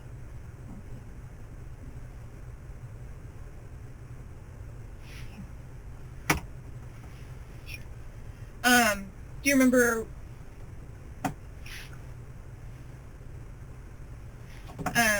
So can you describe the box for me? Just a brown box. Was it like a cardboard box? Yeah, like a wooden box? Was yeah, it like a metal? Like, did it have stuff in it? Yeah. But no, like there was nothing in it, but it was just your regular like shipping boxes. Like that's why that makes common sense of I'm putting stuff in there, and but he could have easily have gotten that himself, but he would have had to have let him again and go. But that was his way to have control of the situation. Sure. And where was that box at before you got it? In our storage room. Okay. Yeah. And is that where the suitcase was as well, or? Yeah, I got the suitcase and the box, and I was saying things because I did think he was going to rob us. Like I say, like, take all of our stuff, and I started out with being upset about being robbed, but then it was like, take anything you want, type thing. It sounds really scary. Yeah, it definitely is, because in my mind I'm like, but I knew if I'm given into the situation, then I can get what what I would expect the result out of it, which would have been that everybody would have been safe, and he's going to get what he wants. And clear intentions was he saw someone that he wanted to take advantage of. So you give him the stuff. There's another altercation, right? And you said he couldn't, and you kind of trailed off. Yeah, like he couldn't at that point in time like take my pants back off. Like it wasn't like the first time. Okay. Because I was more of in a I'm like lackadaisical thing at that point, because once we were like, when I hit my head the next time on the thing, I think that hit some sort of spot that I don't really remember after that. Like, where was Gannon when that? I don't really remember altercation after that. That's where it kind of was. Everything from then is a blur, and so it was me telling you that was like what do you mean you don't know what happened after that? And no one's going to, understand that unless they're there in that moment that I don't remember. That's not what I'm saying at all. I have to ask the questions, right? Because if I don't ask the questions, then somebody later is going to be like, well, what happened? What happened next? Where was he? And Right. I can't say, well, I didn't ask, right? Like, I have to ask the question. Yeah, I'm sorry, I wasn't saying, Yeah. I was just saying, Yeah. like in general, not specifically. Right. But, So if I ask a question, I'm not trying to, like, make you feel bad or anything else like Right. that. I'm just trying to understand and make sure that we cover everything. Right. Okay. So you say that you hit your head again. You kind of don't know what happened next. Do you remember, or I guess, can you tell me how this ended? I just remember, like, being out of it, but I could also, like, in my mind, like, I could hear, like, loud banging, Mm-hmm. but I don't remember, I couldn't see, like, what was going on, or anything like that. It's almost like I could hear a little bit of a struggle, but I don't know what was going on. Okay. And that for me is hard because I need to know, like, and I hope that because, like, dreams, I'm like, maybe I'll dream and remember what was going on, or maybe I'll have, like, a recollection later of, well, yeah, I remember this, but I clearly have been pounding my brain to give it to you about, like, exactly what was happening Sure. at that Sure. point in time. What's the first thing you remember after this incident, after the attack, the second attack?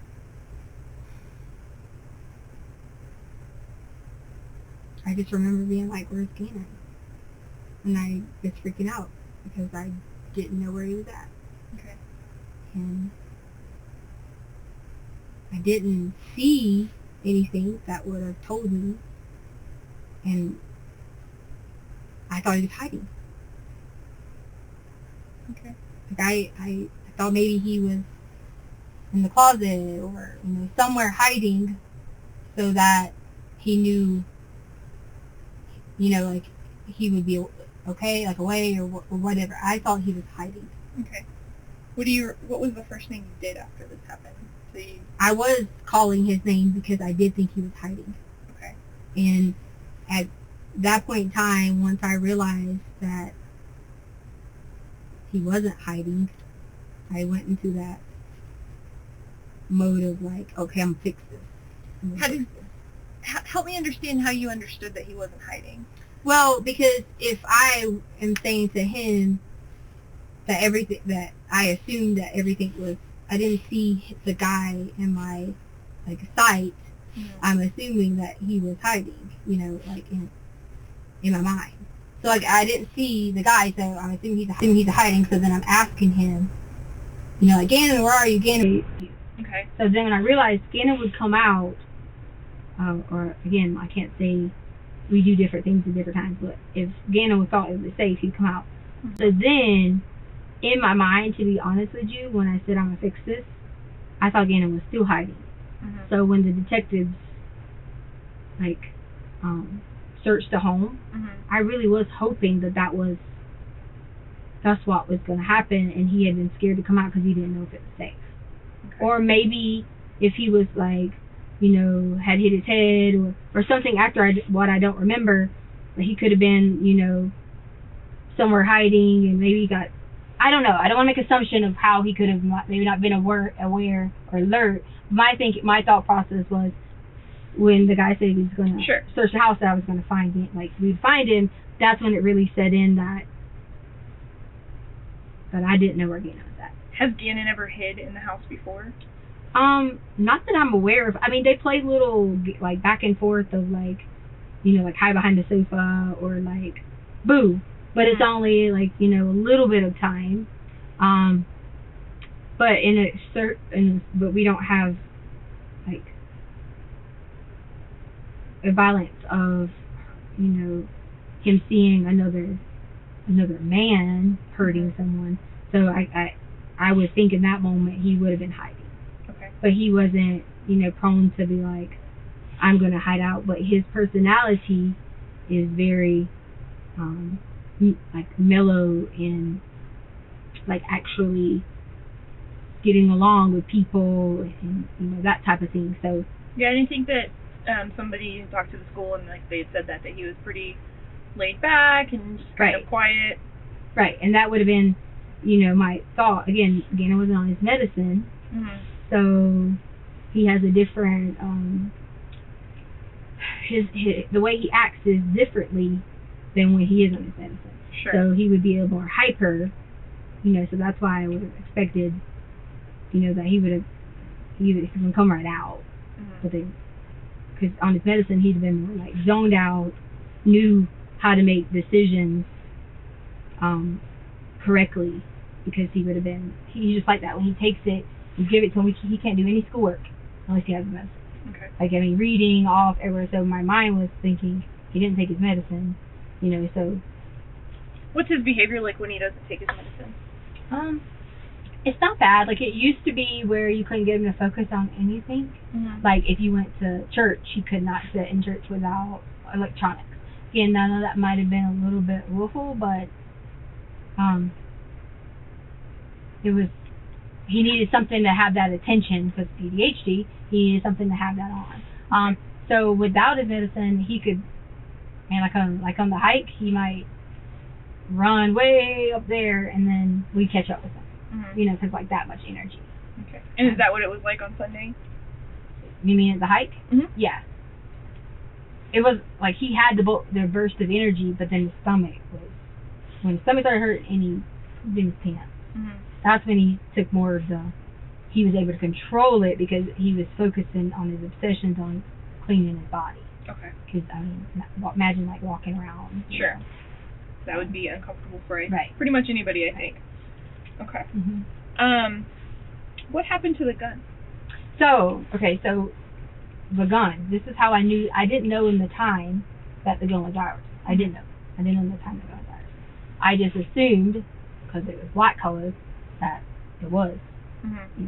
So remember I said that I put the stuff back in the closet. I put everything back the way it was, because obviously at that time I hadn't told them what had happened, because I was in that mentality of I'm going to fix it.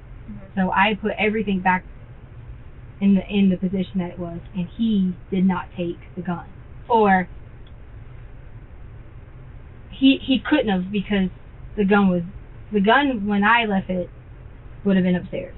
But I didn't bring it downstairs, but that was our gun. So that's how I knew for a fact that he had to have our gun, or either he had it in the process of stealing it and somehow it fell and he maybe had another gun. I'm not sure about that part, but I do know that I put it back in it. So where did you find your gun? Correct. Where, my gun, or? Yep, after it was over and you said you were putting everything back where it belongs. Yes. Where was it whenever you found it to put it away? So, like at the carpet, because the carpet roll piece had like fallen off, so it was at the carpet. Okay. And that was, and you said the carpet was kind of like leaned against leaned in, but kind of had fell over coming out of that storage area. Right, because it was like, I want to say it was in like pieces. I want to say it was the carpet or the gun? No. I want to say that the carpet had like not necessarily multiple pieces, but I remember like maybe different directions. I don't remember, but I feel like I saw different directions. Okay. But yeah, it had fallen over, but the gun was there.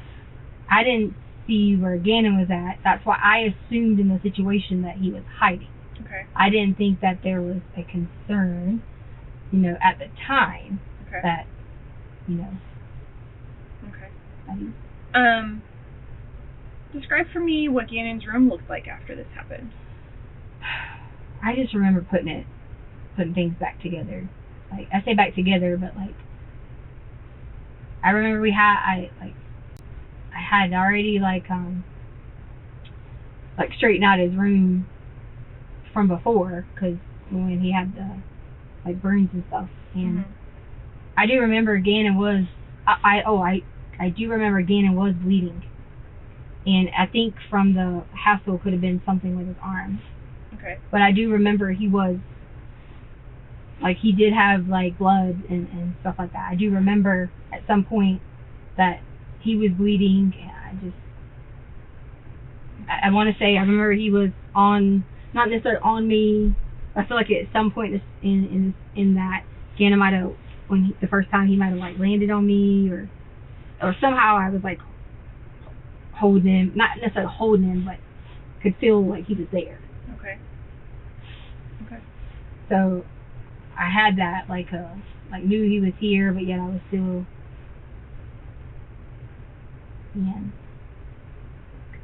taken advantage of. Okay. And so it was, so yeah, back to what you're saying about the room. So I put like everything, back in its order. I want to say that it might have been 15 minutes or 20 minutes. I don't know. It would have had to been till 4, because Harley would have gotten off at 4:30. It might have even been. Sorry. It might have even been like a little bit longer that I remember being out of it. And the reason why is because just the time frame. Okay. And the this all happened on Monday, right? Yes. Okay. I just wanted to make sure that I had it all Right. right. So you put the stuff back together. You found the gun on the floor next to the carpet that Mhm. had fallen over. Where did you put the gun? I took everything and put it back, because when I had to tell, like, Albert, that was the first question that he asked, was like, where are all the guns? Are they all here? Mm-hmm. That type thing. So I put them all back together. Okay. And I don't live in your house, so I don't know where it all back together is. So where are the guns typically stored? Either in that shelf that I was telling you about. The silver one? Right. Or Okay. in the closet. Okay. And so So I put the other guns were never, like, had never been touched until you guys touched them. I haven't touched any of Well, your department. Okay. So they were already in the closet, but the handguns usually are in a different section, which would be accessible in case of emergency. Okay. We don't need the shotguns to be that, that Okay. accessible. So I put my handgun was already in its place. Your Like, teal one? my handgun was already like in its place completely. I mean, I don't know if it was in the exact same location, but my handgun was present. Okay. And- Where was and- it at? In what you just told me. In that- and what in that we just shelf? said. Yeah. So everything was already there. I say gun. When I tell you put the guns back in their place, there wasn't multiple out Okay. in different places. So I just want to make sure that it was. Sure. It was.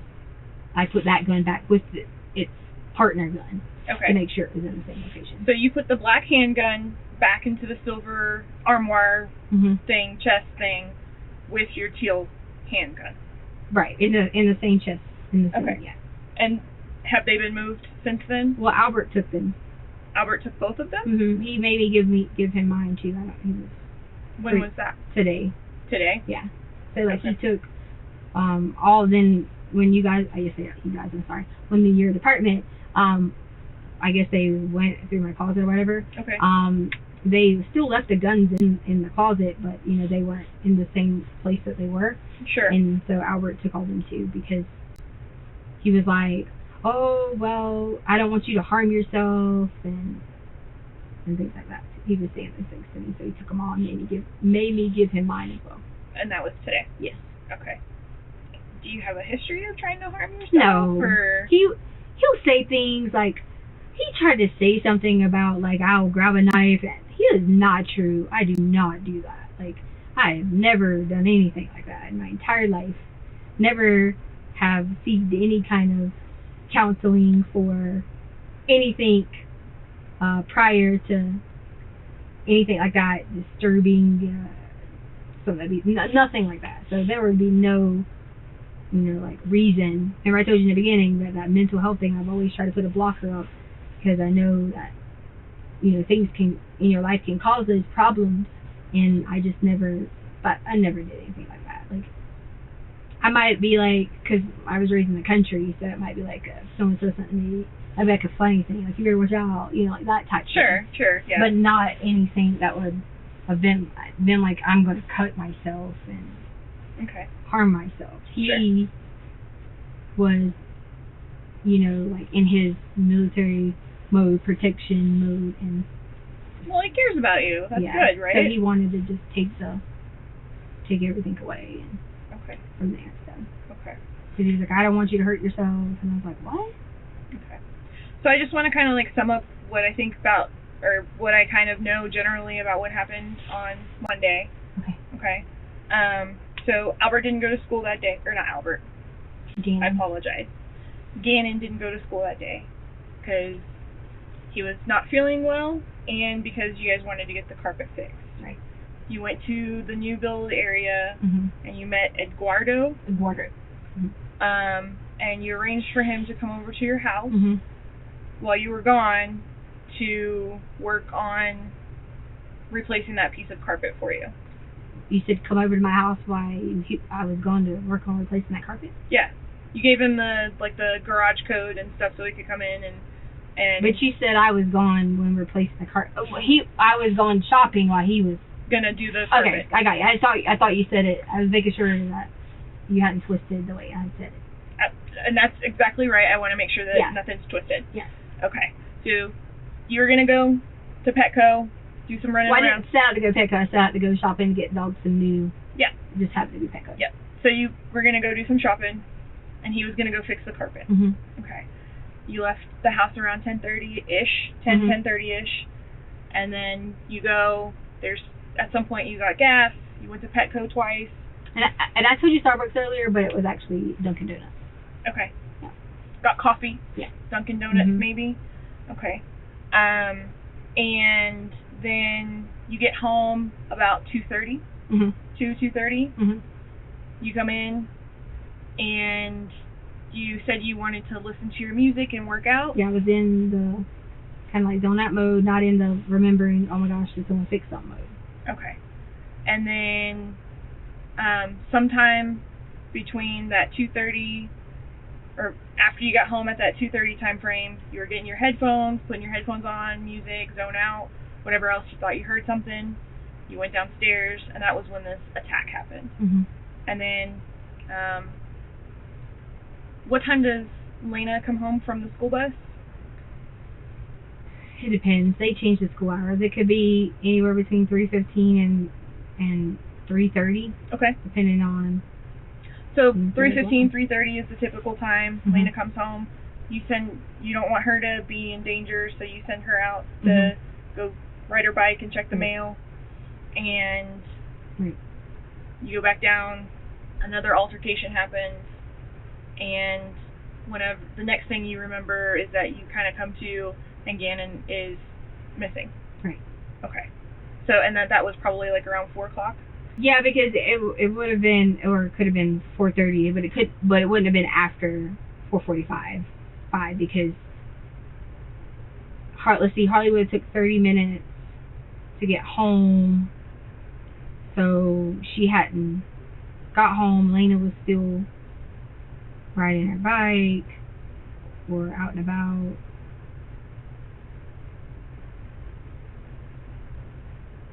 Yeah, it had to be 4-ish. Okay. 4:15, no later, like I said, than 4:45, because that would have been, Harley would have been already, Okay. like, on her way home. Okay. All right. So I think I have a pretty good idea. I'm pretty sure that was exactly right, Okay. because I think I told, yeah, because then I sent Harley and Lena to the Dollar Tree. Yeah. Okay. Yeah, because Harley would have to drive Lena. What is the you have an alarm on your house? Mm-hmm. What company do you use for that? ADT. ADT? Okay, Mhm. I'm just gonna write that down. And you have the same, is the passcode for the ADT stuff the same as like your garage door code and stuff like that, or? Like, you mean like the login? Like when you go in to disarm the... Oh, yeah. To disarm it. No. It's different because the alarm is Yann's birthday. Gannon's birthday? Yeah. Okay.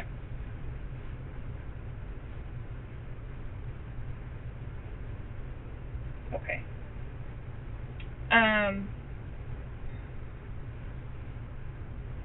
Okay. I'm gonna take a break.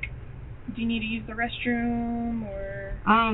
No, but I really need to.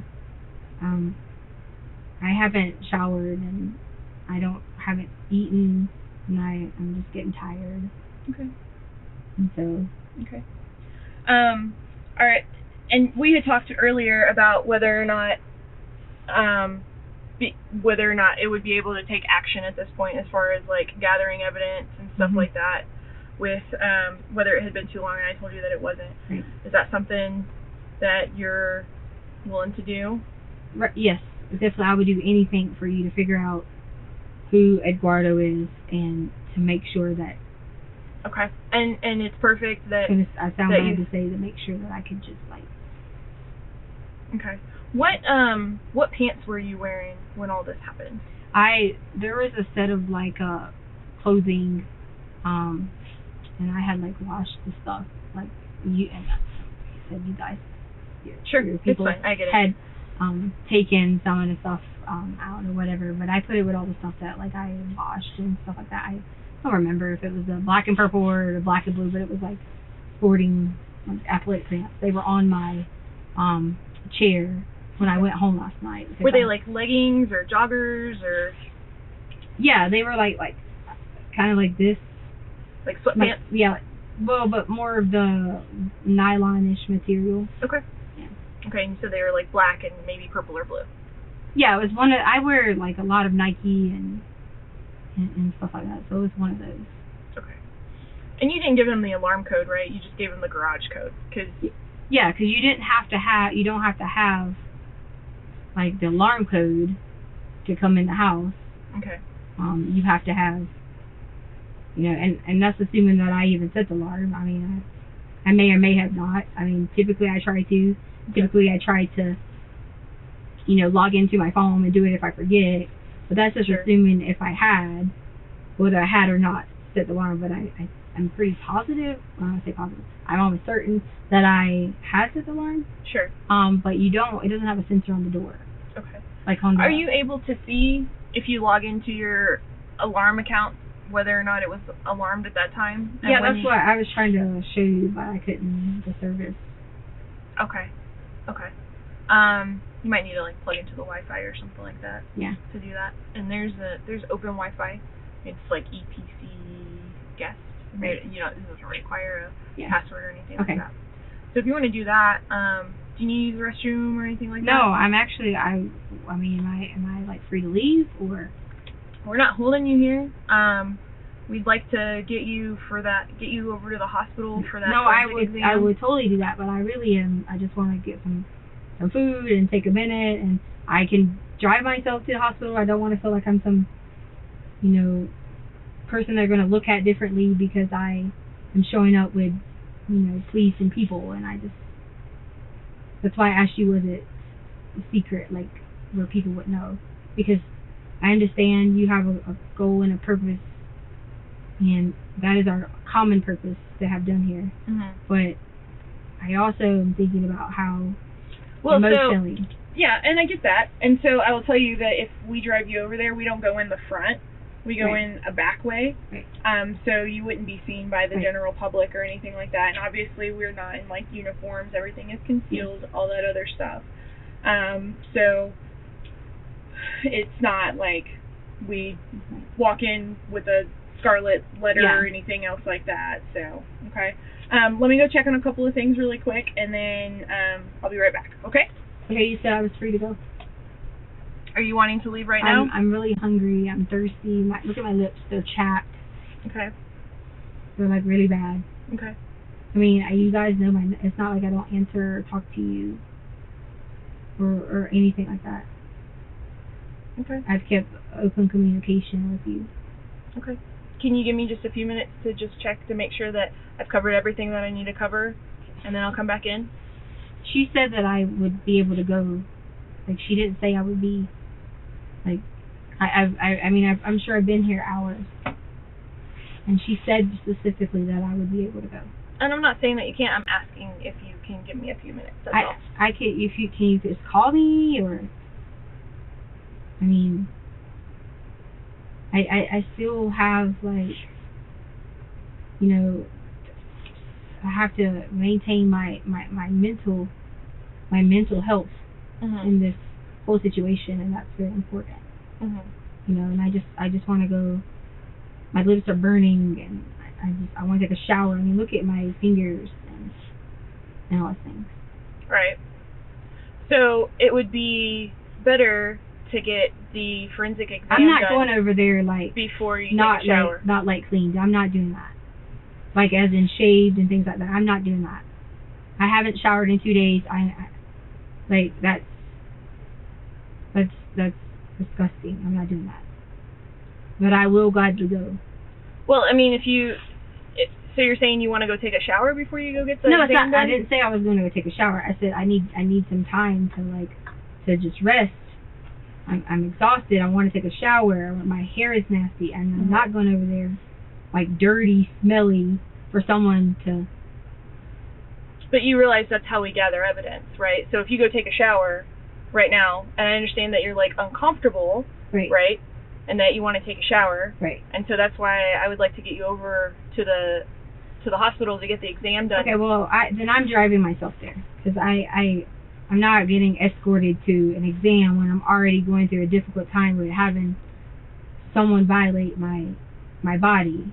To whether you go in the front or the back. I mean, am I not allowed to take myself there? I didn't say that at all. I'm trying to figure out. I'm trying to impress upon you, like, if you go take a shower, then you wash away the evidence. I know, I understand. I just said. And you said you weren't going to go over there while you're. Yeah, I don't want to go dirty. I can at least go freshen up or something. Like I'm. Okay. All right. I'll be right back. Okay, so can you show me how to leave, please? I have to go over here. Let me get somebody to escort you out. Okay.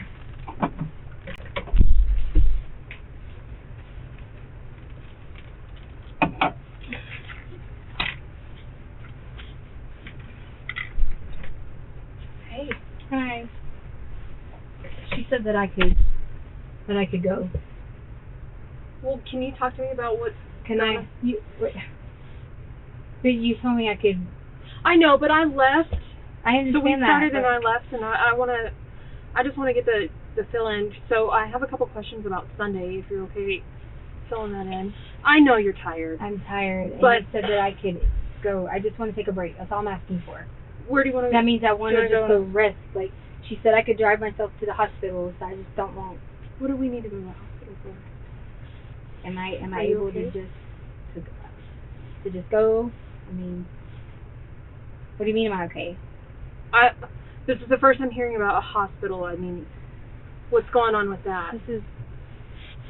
This is why I'm waiting, because I've already given her information that you guys can clearly like watch and see, and you can know why I'm going to the hospital, because she wants to get DNA, like, or to have your body checked for rape. So. Were you sexually assaulted? Right. When did that happen? It happened on Monday. On Monday? What? I can't do this right now and go through it again. I can't. Okay. I can't. So let me make sure that we've got everything lined up for a SANE exam. That's what she was talking about. Yeah, right? she's gonna do that, and I'm gonna just take a break. I want to get food. Look at my lips; they're chapped. I haven't. You want some food? I know. What do you want?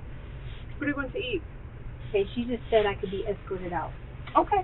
Okay. I promise. You have my number. I haven't not. You're done with all this? Right. I haven't not communicated with you. I have been. Are you done with that coke? Nothing but. Can I not take it? You can if you want. Yeah. I just didn't know if you were done with it. We recycle them too. So. Oh, okay. Yeah. Okay. Hang tight for me just real quick. Let me make sure that she doesn't have any other questions, because But she finished up. She just said. Okay. I get that. I get that. Let's just let me double check with her. She said I could go. That she. But she finished up the interview. Are I you don't know. holding me here? I'm not holding you. Okay, so can someone walk me out?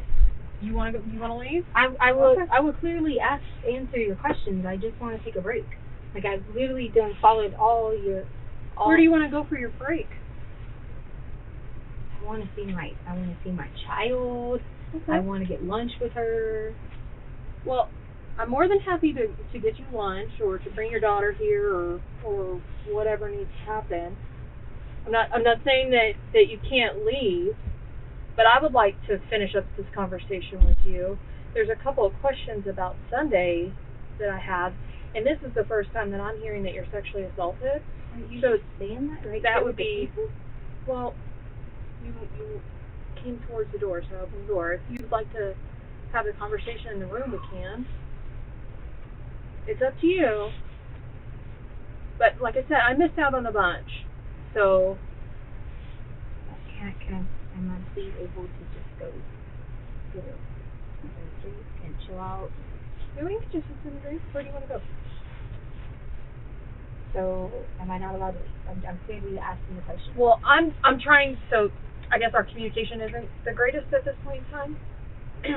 Are you wanting to leave the office to go get something? to drink? Right. Yes. I just. Okay. I clearly have. You have my number. I'm not. Okay.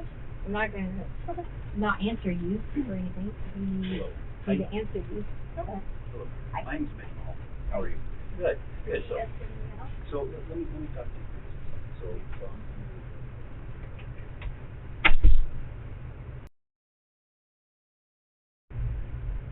So come on in for a second. I understand. I just want to get directions. I get it. And so once again, we're back in the interview room. Okay. We're on camera. Mitch Mahalko, Lieutenant with the Investigation Section. Okay. Okay.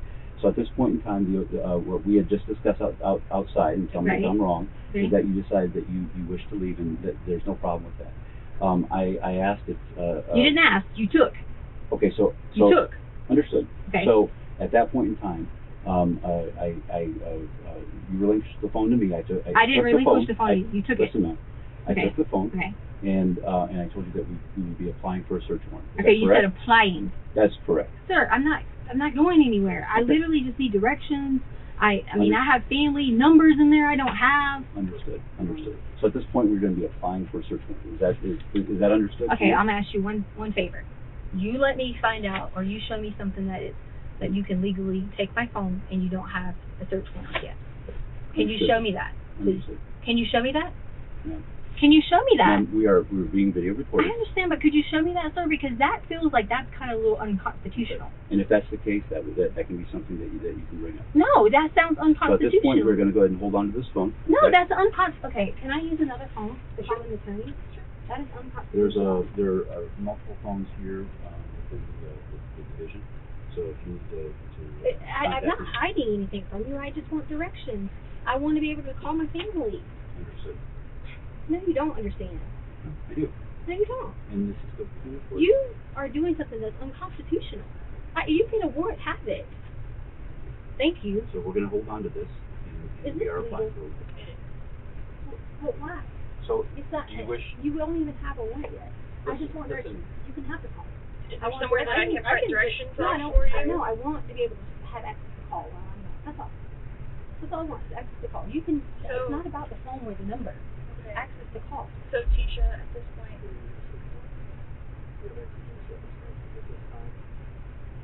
We've got you for false reporting. At this point, you're going to be held until we can get a search warrant. We're going to have a nurse really examine it to exam, make sure you do okay. And we're going to attempt to identify a suspect. Okay? So I'm going to hold you here until we get that search warrant. Do I have to sit in this room? yes.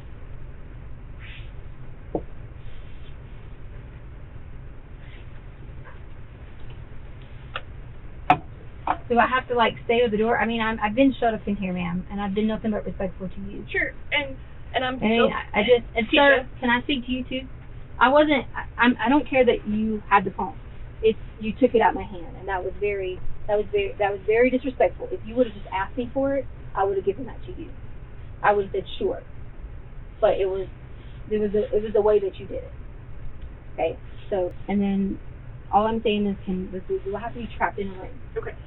So, Tisha, I understand that, and I hear what you're saying about feeling disrespected about the phone being taken, and that wasn't his intention to disrespect you. Okay. And I'm sure that, I'm not letting him speak right now, but I'm sure if I did, he would say that he is sorry for making you feel disrespected. That's fine. Okay. At this point, I'm being told that you have to stay, and this is where we have to keep you. Okay. This is going to be the most comfortable environment. Okay. Okay. Because there's a couch and whatever else. Our other interview room. Why was he saying I'm held for what now? We're getting some search warrants. Oh, okay. You're talking about search warrant for phone. For you. For me, what does me do? Because you've given us multiple different stories about. Oh, you're what talking about happened. like the thing we talked about in there. Yep. Oh, I was like, okay, I see what you're saying. I got you. Because at this point you have evidence potentially on your body. I got you. right? I'm sorry. I see what you're saying. Okay. Well, can I at least like go to the bathroom and like No. wipe off? Nothing. No. I can't pee. Nothing. I can tell you that a forensic nurse examiner is accustomed to. So, No, hold on. Yes. Hold on. We're not telling you can't go to the bathroom and Okay. pee. What we're telling you is that you can't go into the bathroom. Damn, I just told you and that's where I had to go like hold on, an hour ago. Hold on. I've offered you the opportunity multiple times to go to the bathroom. I know, but I wanted to continue. So hold on. talking to you. Okay. So here's the thing. Okay. You can take whatever you want from my body. Right. And we're not saying that you can't go urinate Okay. or defecate if that's Okay. what you need to do. Okay. What we're telling you that we can't allow to have happen is you go in there and get paper towels and begin wiping possible Well, do evidence you wanna off watch of me? your body. Do you want to watch me? so, we will get back with you and we'll get you to a bathroom here in just a minute. Okay? Okay? So just have a seat for us and we'll be back with you. You can just watch me. What about like a colder drink or something? I don't know. Hot meal, food. Okay. So you need a colder bottle of water What, you just or a took my Gatorade? Coke. Are you taking my drink too? What in the world?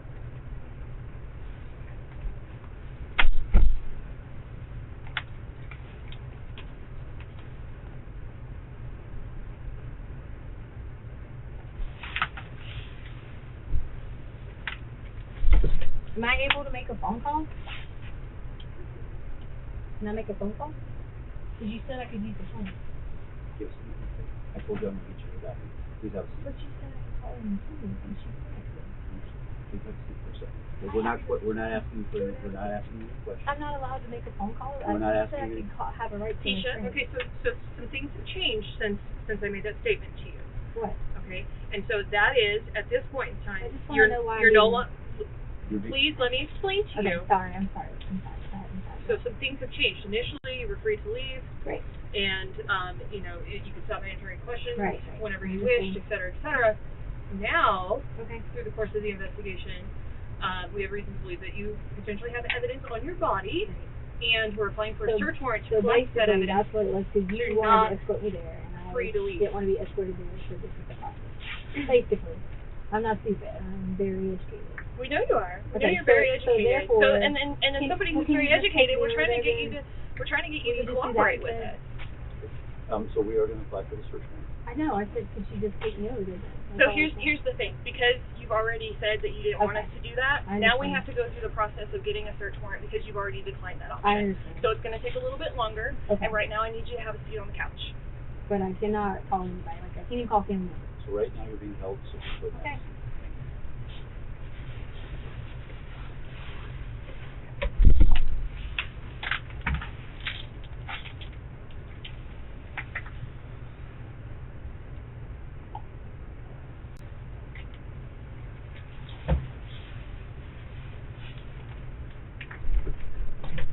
Can you do those questions then while I'm being held? So the time, or you said something about you had questions.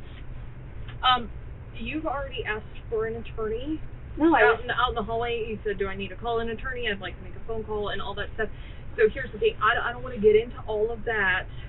Any I'm other just questions? getting confused Because because you've already said. I was saying call attorney to ask him am I know, and not the thing against is, you. I do not want it to be misinterpreted in any way, shape, or form. Right. Okay?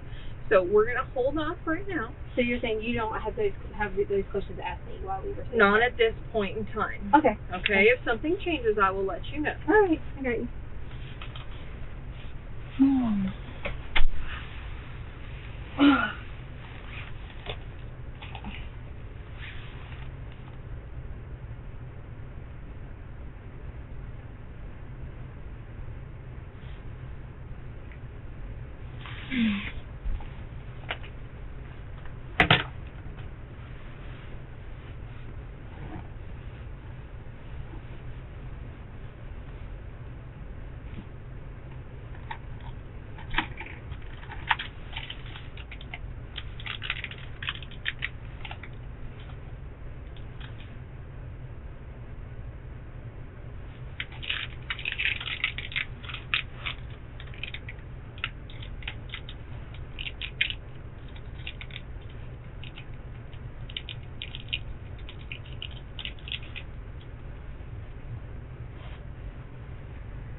I just accidentally peed a little.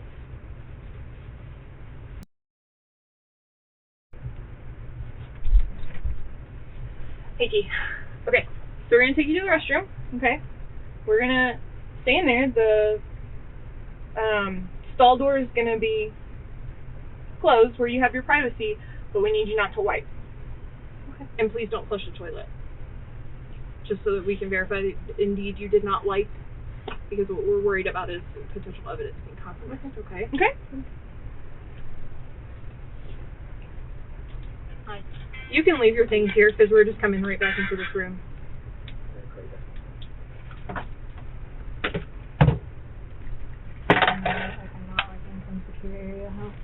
I'm sorry?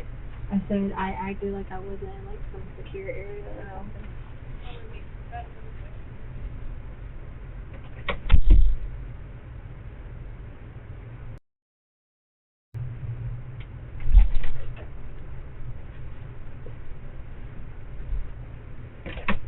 I guess I'll go to sleep. Can I go to sleep?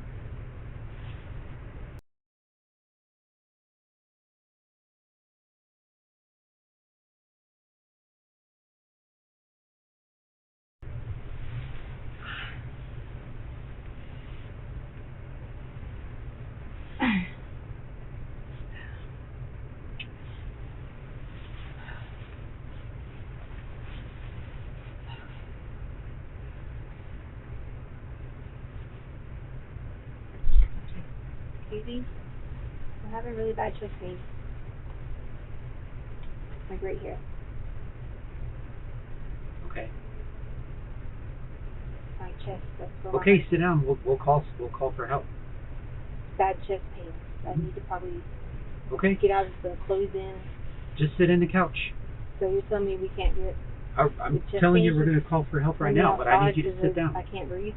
I'm just asking to be out if I can breathe. It's No. tight and closed and I'm claustrophobic. You just need to sit down on the couch. It's really hurting, sir. Sit down on the couch. Sir, I can't breathe. I'm just asking you to open the door. Notify them in there. And you need medical response. Sir, I just want to breathe. I'm asking you to keep the door open. That's all. It's No, claustrophobic. now we're gonna have to call you an ambulance because you said you got chest pain. I just told you I have chest pains. It's claustrophobic. I Okay, couldn't breathe. so we're gonna call you an ambulance. I asked for you to open the door. I just can't breathe. Well, you're being detained right now, so Okay, sit but down on the couch. I couldn't breathe. I just wanted the door open, and you refused that. That's all I asked for. Because you're being detained, and the door helps that.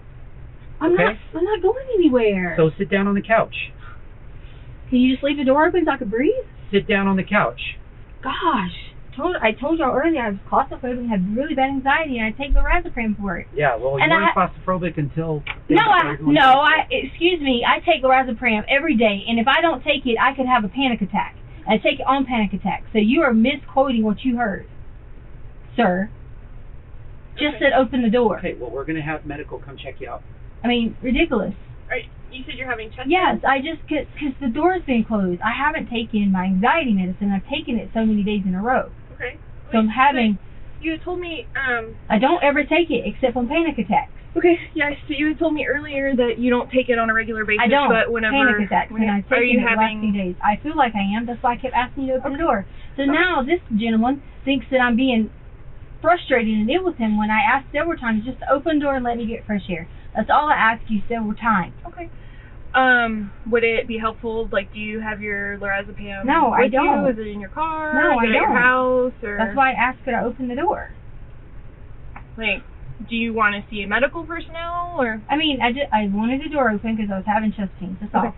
So what I need very clearly from you right now is for you to tell me whether or not you feel like you are having a medical emergency. I feel like I am having a panic attack now. Okay. Do you feel like you're having a medical emergency that you need to be seen by a medical provider for? I mean, not probably at the moment, but I am having chest pains, and usually it's a panic attack alluring. Okay. I mean, I haven't taken it, so it's like taking me off of it because I couldn't get to it yesterday. I've had general anxiety since I was 16. I'm sorry to hear that. Yeah. So I literally opened the door and asked him, could I just open the door? That's all. And he started making accusations. Okay. Well, I'm sure that wasn't his intention. I'm That's sure he wasn't intending never the to. intention, but I didn't tell my interview. Have I came at you been disrespectful to you? No, and I hope that you don't feel like I've been disrespectful No, with you but either. that was very unprofessional, what you did. Oh, I don't think so. I told Okay. you we were going to call medical. That's No, what the that's not necessary what you response said. is to saying, That's not what you Okay. said, but no, okay. that's So- exactly what I said, and it's on recording. Okay, but that is not what you said. You started making up reasons why when I do have chest pains. Okay. Well, I believe that you have chest pains. So, like I said, if you would like medical attention, then we can get you medical attention. Is that what you want? Yes, Okay. thank you. That's what he So- said he was getting. Okay. And he told me to sit back down and shut the I'll door. sit here with her if you want to. Thank go you. Just make leave sure the door. that That's all I'm medical asking. attention happens. Just want the door open. Okay. So, we'll get somebody to come check you out. Do you have any kind of, other than the anxiety disorder, No, do you have any other medical conditions that we should be aware of? No, I'm just hungry and tired, and Okay. when I get like this, I have panic attacks. Okay. So, I mean, I gave you a Hot Pocket earlier. Is there something else that I can get for you? Do you want a sandwich? Do you want, I have burrito, I have tamales, we have all kinds of stuff here. We can order something if there's something that you need to eat. You just got to tell me what it is. What would you like? I mean, obviously, I'm not going to buy lobster, but what would you like to eat? First, I would like to see can they like help me with anxiety medicine? Do you need somebody to bring us your anxiety medicine? Like I don't have anxiety medicine here. So Yeah, no, I'm saying you said you could call a medical professional. Sure, I can call an EMT. Like they're gonna call an EMT. Thank you. But they're not going to be able to dispense medication to you. If you have a prescription, I mean, maybe your husband can bring it and we can get you your medication. You can self-administer what you already have prescribed to you. It's already swelling up right here. Huh? I said my throat is swelling now. And all I asked for was for the door to be opened.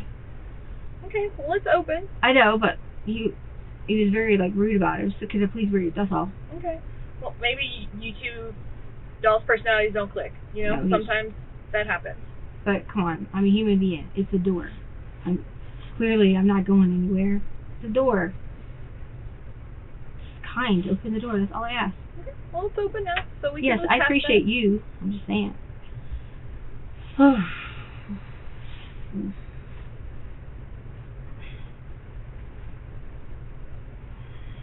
Do you know if there's anybody at your house that can bring your medication? Sorry. My medication is not at my house. It's probably because I have book bag. So yeah, it's probably in my book bag, which I put at my friend's and right here. But I don't know the number because you guys took my phone. So. Well, if you want to tell us your passcode, we can get the number out of the phone if that's You what you want guys to do. already had the passcode, because I told you plainly earlier when you were in here about something. I said the code for, I think it's the same password we use for everything. No. I don't know what that passcode is. If you want me to get your friend's phone number out of your phone, if you want to give me the passcode, then I can do that. Okay, but you said medical. By the time my friend would get here, the medical people could already just. But they're not going to be able to dispense medication. Like the EMT is not going to be able to dispense medication. So having chest pains, and you're just telling me I can't do nothing. No, that's not what I'm saying at all. I'm saying they're calling for medical personnel, but it's going to be an EMT. You're telling me your chest pains are anxiety related, and I'm trying to offer a valid solution to get you your prescribed medication for that issue. It's because I haven't taken it. So you And I get that. I get that. Some paramedics on the way. Perfect. I'll meet them in the lobby and bring them up here, okay? Perfect. Thanks, Carl. Claustrophobic. I just want air.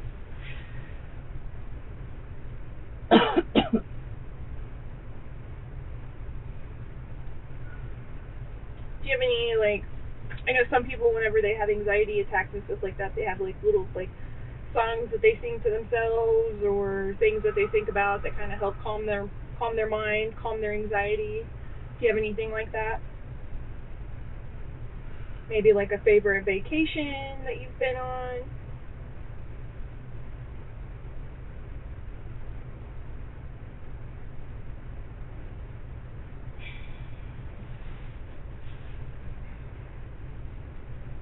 I'm trying.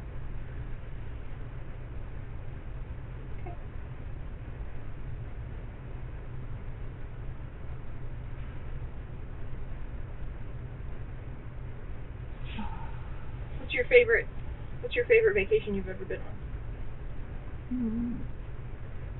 Probably Aruba. Aruba? Yeah. What did you do while you were in Aruba? Alright, gotta breathe. Sure.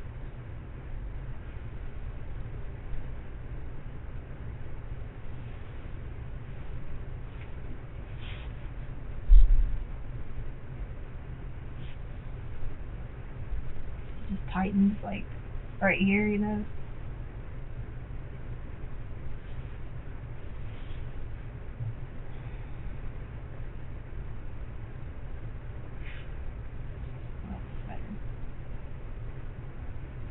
Thank you for opening the door.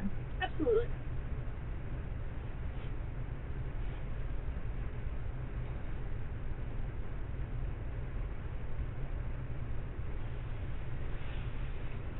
Ow. Now it's kind of spreading right here. Are they almost here? I've been standing here with you, so I don't have that answer.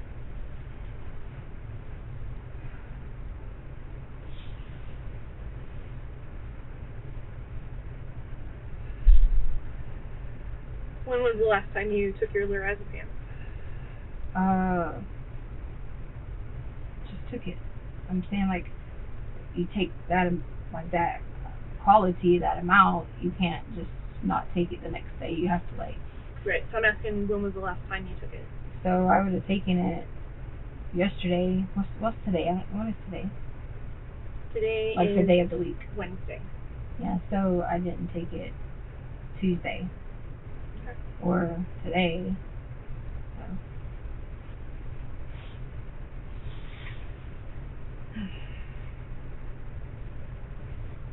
My lips are so chapped.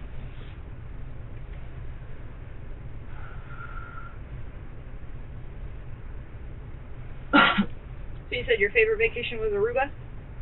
Mhm. Do you like to scuba dive or snorkel or? Ma'am, I'm being serious. I'm getting dizzy now. Okay. Well, just lean back on the couch.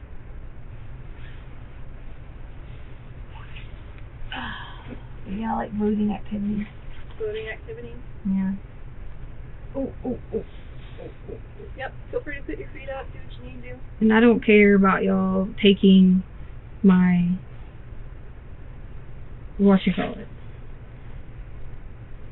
swiping my thing because of evidence. So don't think, because I know that's what I do. He yelled at me and said, because you're going to take it anyway and you can have it because that's important. But I really am having chest pains. I believe you. So my body is not, it's everyday conditions, and I work out a lot, and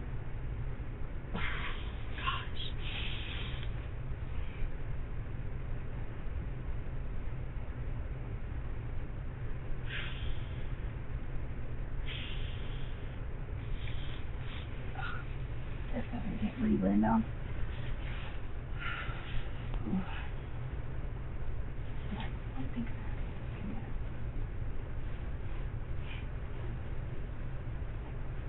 I took a Tylenol, that's why I stood up earlier. And took a Tylenol, and my throat got, just because I started getting like a headache and felt a little bit of tightness, but sometimes that helps, you know? Sure.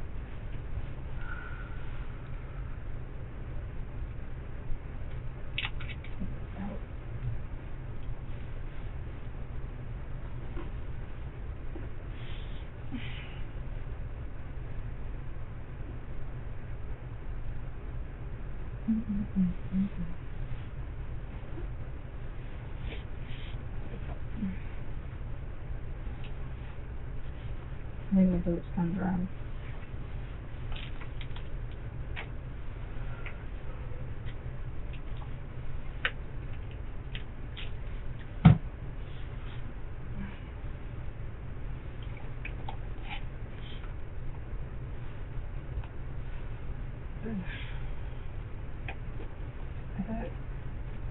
feel like if I had like something, I asked him could I get something to read, and that might would help.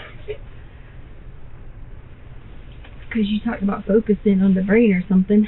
I feel like that would help, you know. But he said I couldn't have anything to read. So. Remember how we talked about other questions to help the time pass? Can you give me like a Before? minute? I can't hardly breathe. Okay. But I would most certainly do that for you. Okay.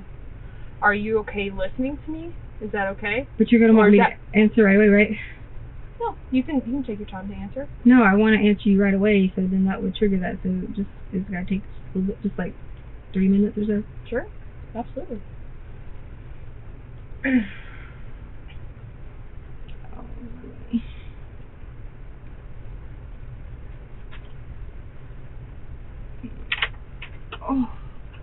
Oh, please don't close the door. Okay. This much. That's all. I just get tight again. It's hard to breathe in here. Why is it so like hard to breathe? These rooms get stuffy after a little bit. They do. They do? Yeah, I mean, we got one vent in here. So, you know.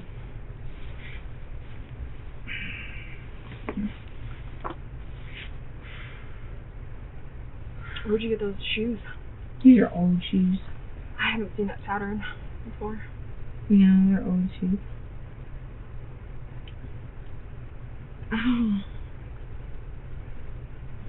All Nike Frees are like that. Are they? Mm-hmm. Well, not that same pattern. Maybe the sole in that. No. If it's a 5.0. Like different 5.0s, if it's the same one. But I don't ever really wear these. These are old. So they're probably like a 2012 model. Maybe 14. Something like that. Yeah, I've had my Nikes forever. They last for a while. Oh. Are they coming?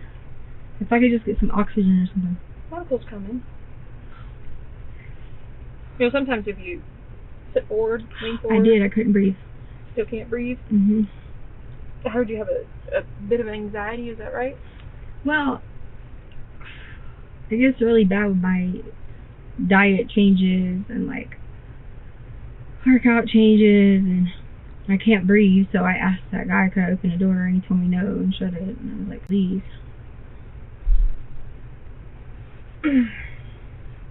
Is that light blinking out there? Yeah, it blinks. There. Here we are. Medical, sir. Thank you. Are you Letecia? Yes. Hi, I'm Kent. I'm a Hi. paramedic with the fire department. What's going on? I have a little bit of chest pain. Okay. Just like right here, and now I can't breathe. I just tried to get him to open the door so I could breathe, but Okay. he wouldn't. When did your chest pain start? Well, I didn't have, like, I take lorazepam, so I don't know if they might be anxiety related, but... Okay. Take your arm out of this jacket, please. So You have a history of anxiety? I had anxiety since I was, like, since I was 16. Okay. And you just take the lorazepam as needed? Yeah. Okay. But I had taken it, like, a few days in a row, so... Okay. Without taking it, I feel like I'm getting, like... You can lay back if you're more comfortable. You don't have to queasy sit. and sick. Okay. Do you currently have chest pain right now? Yep. What does it feel like? I'm telling them right now, it's going up more and more. What does it feel like? Is it a stabbing pain? Is it a pressure? No, it's like pressure. Pressure. Okay. Are you nauseated? Yep. Abnormally short of breath? Well, I couldn't breathe in here, and I kept asking them could they open the door so I could breathe. Okay. We're just going to check your heart, put some stickers on you, and take a picture of the electrical activity of your heart there. Do you have any other medical problems other than anxiety? Any other ones? Uh-huh. You mean like dealing with that area or in general? In general? Do you have any other medical problems like No, cancer, yeah, asthma, no. diabetes, Yeah, high like- blood pressure? Yeah, like asthma. but You have not- asthma? But not those other ones that you said. Do you have any other diagnosed medical history from a doctor? Oh, diagnosed, no. Okay. Do you take any medication every day other than the lorazepam we already talked about? Not every day, no.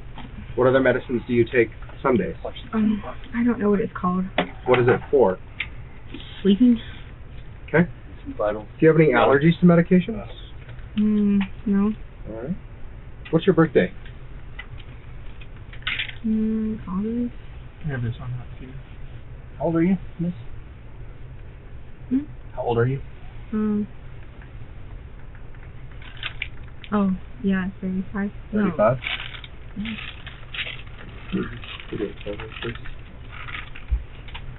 Ma'am, what's your date of birth? 35. What's that? 35. No, what's your date of birth? What day were you born? In what year? 35. Okay, we'll get it from the police. We're gonna put some more stickers on your chest just to take a good look at your heart, okay? Did I answer him wrong? I don't understand. I'm just asking what your birthday is. Oh, August. And you keep saying 35. August. I'm sorry? Sorry to keep it broad or that. What day in August? Can you just go up? We're going to have to put some stickers right underneath your left breast here so we can take a look at your heart. August 4th. What year? Oh. 1983. 1983.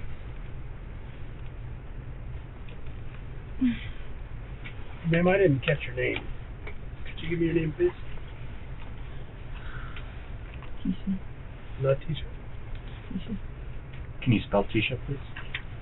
Give your information, first name, last name, so we can write down, please.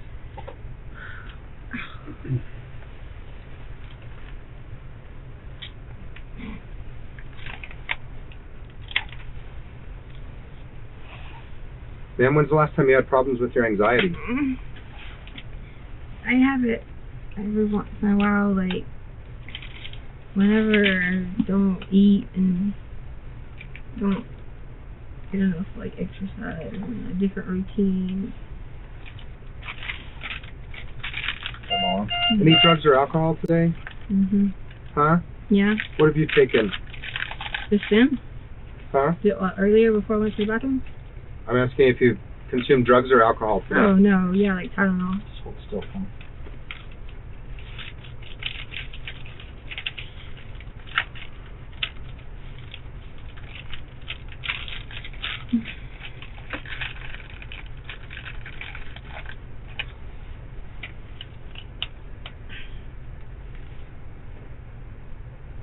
I get really dizzy. Thank you. Yep. It's a little bit dizzy. Your vital signs look good. I'm going to take a look at your heart here, okay? Okay, cool.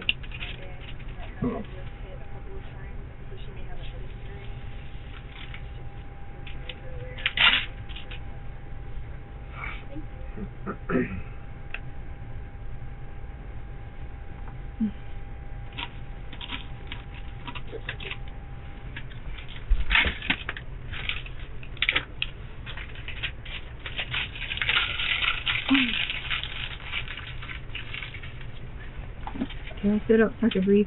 Yeah, you can sit up. Sure. Make yourself comfortable. Do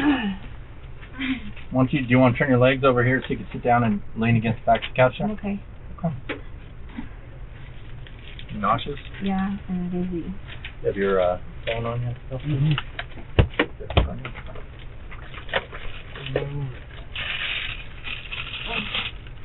Here's the. Thank you.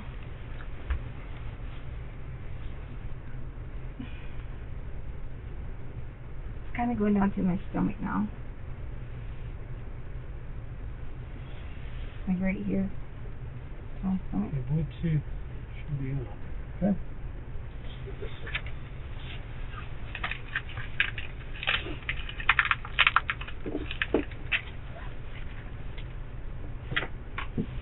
Oh.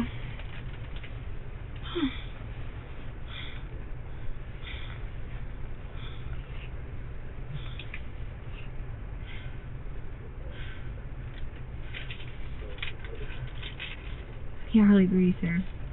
You're getting enough oxygen? I know, but I feel like I can't hardly breathe. Okay, I just want to, well. like, if you got, like some oxygen, air. That's what I'm saying. You're getting enough oxygen. Right now, you need to control your breathing. Okay, So you I'm need trying. to slow your breathing down, okay? I'm trying. Because as you know, with anxiety, if you start over breathing, then that can develop that chest pain. Okay, so that's Yeah, probably I'm trying. what's going on here. I'm trying. Okay. Yeah, I think that's gonna work. Let's try one more time. I'll turn off and turn back on. So right now the paramedics are discussing what they're looking at on the monitor. Okay. Just take a look and see. Right here. Yep, they're looking at it right now. Why by doing this? I just am breathing. That's all.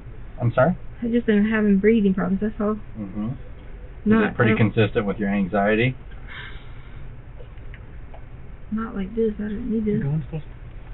Yeah, good. Did go? I'm sending it right now. Ma'am, would you like to go to the hospital? Yes. Your heart looks good. Everything looks normal. Yes, I want to. Okay, which hospital would you like to go to? I mean, I don't even know where I'm at. Okay, you're downtown, so Memorial's the closest. Is that okay? Mm-hmm. Yes. All right, sounds good.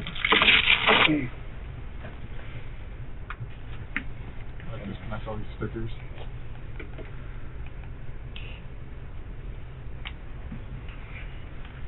I think we're going to have to do it when we get down to the...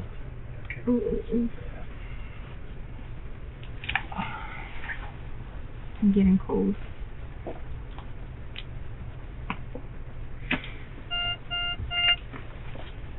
Okay, just hang tight there. If you feel like you're going to get sick, then go ahead and hold on to this bag here. We're just going to figure out what we got going on here.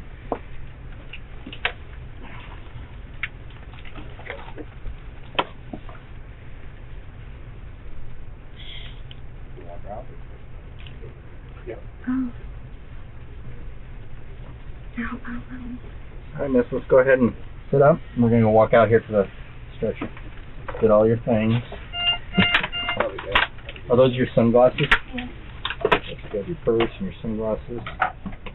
Can I put them in there? You doing? Mm-hmm. Doing all right. Can I hold that? Yep. If you need to get sick, use that.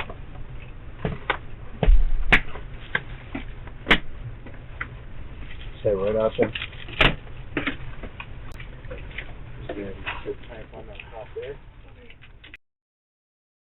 Letecia Stauch stood trial in April of 2023, and we covered most of that trial for anyone that would like to watch. That playlist is linked below. After 5 weeks of trial, on May 8th, 2023, a jury found Letecia Stauch guilty on all counts. With respect to count number 1, charge of murder in the first degree after deliberation, we, the jury, find the defendant Letecia Stauch guilty of count number 1, murder in the first degree after deliberation. With respect to count number 2, charge of murder in the first degree, child under 12 by a person in a position of trust, we, the jury, find the defendant Letecia Stauch guilty of count number 2, murder in the first degree, child under 12, position of trust. With respect to count number 3, charge of tampering with a deceased human body, we, the jury, find the defendant Letecia Stauch guilty of count number 3, tampering with a deceased human body. With respect to count number 4, charge of tampering with physical evidence, we, the jury, find the defendant Letecia Stauch guilty of count number 4, tampering with physical evidence. She was immediately sentenced to life without the possibility of parole for the murder of Gannon. She was also sentenced to 12 years in prison and 3 years parole for tampering with a deceased human body and 18 months for tampering with physical evidence. All sentences were ordered to be served consecutively. Letecia Stauch was being held at the Colorado Women's Correctional Facility. She was moved to Topeka, Kansas in late 2023, and as of now, her location remains undisclosed to the public.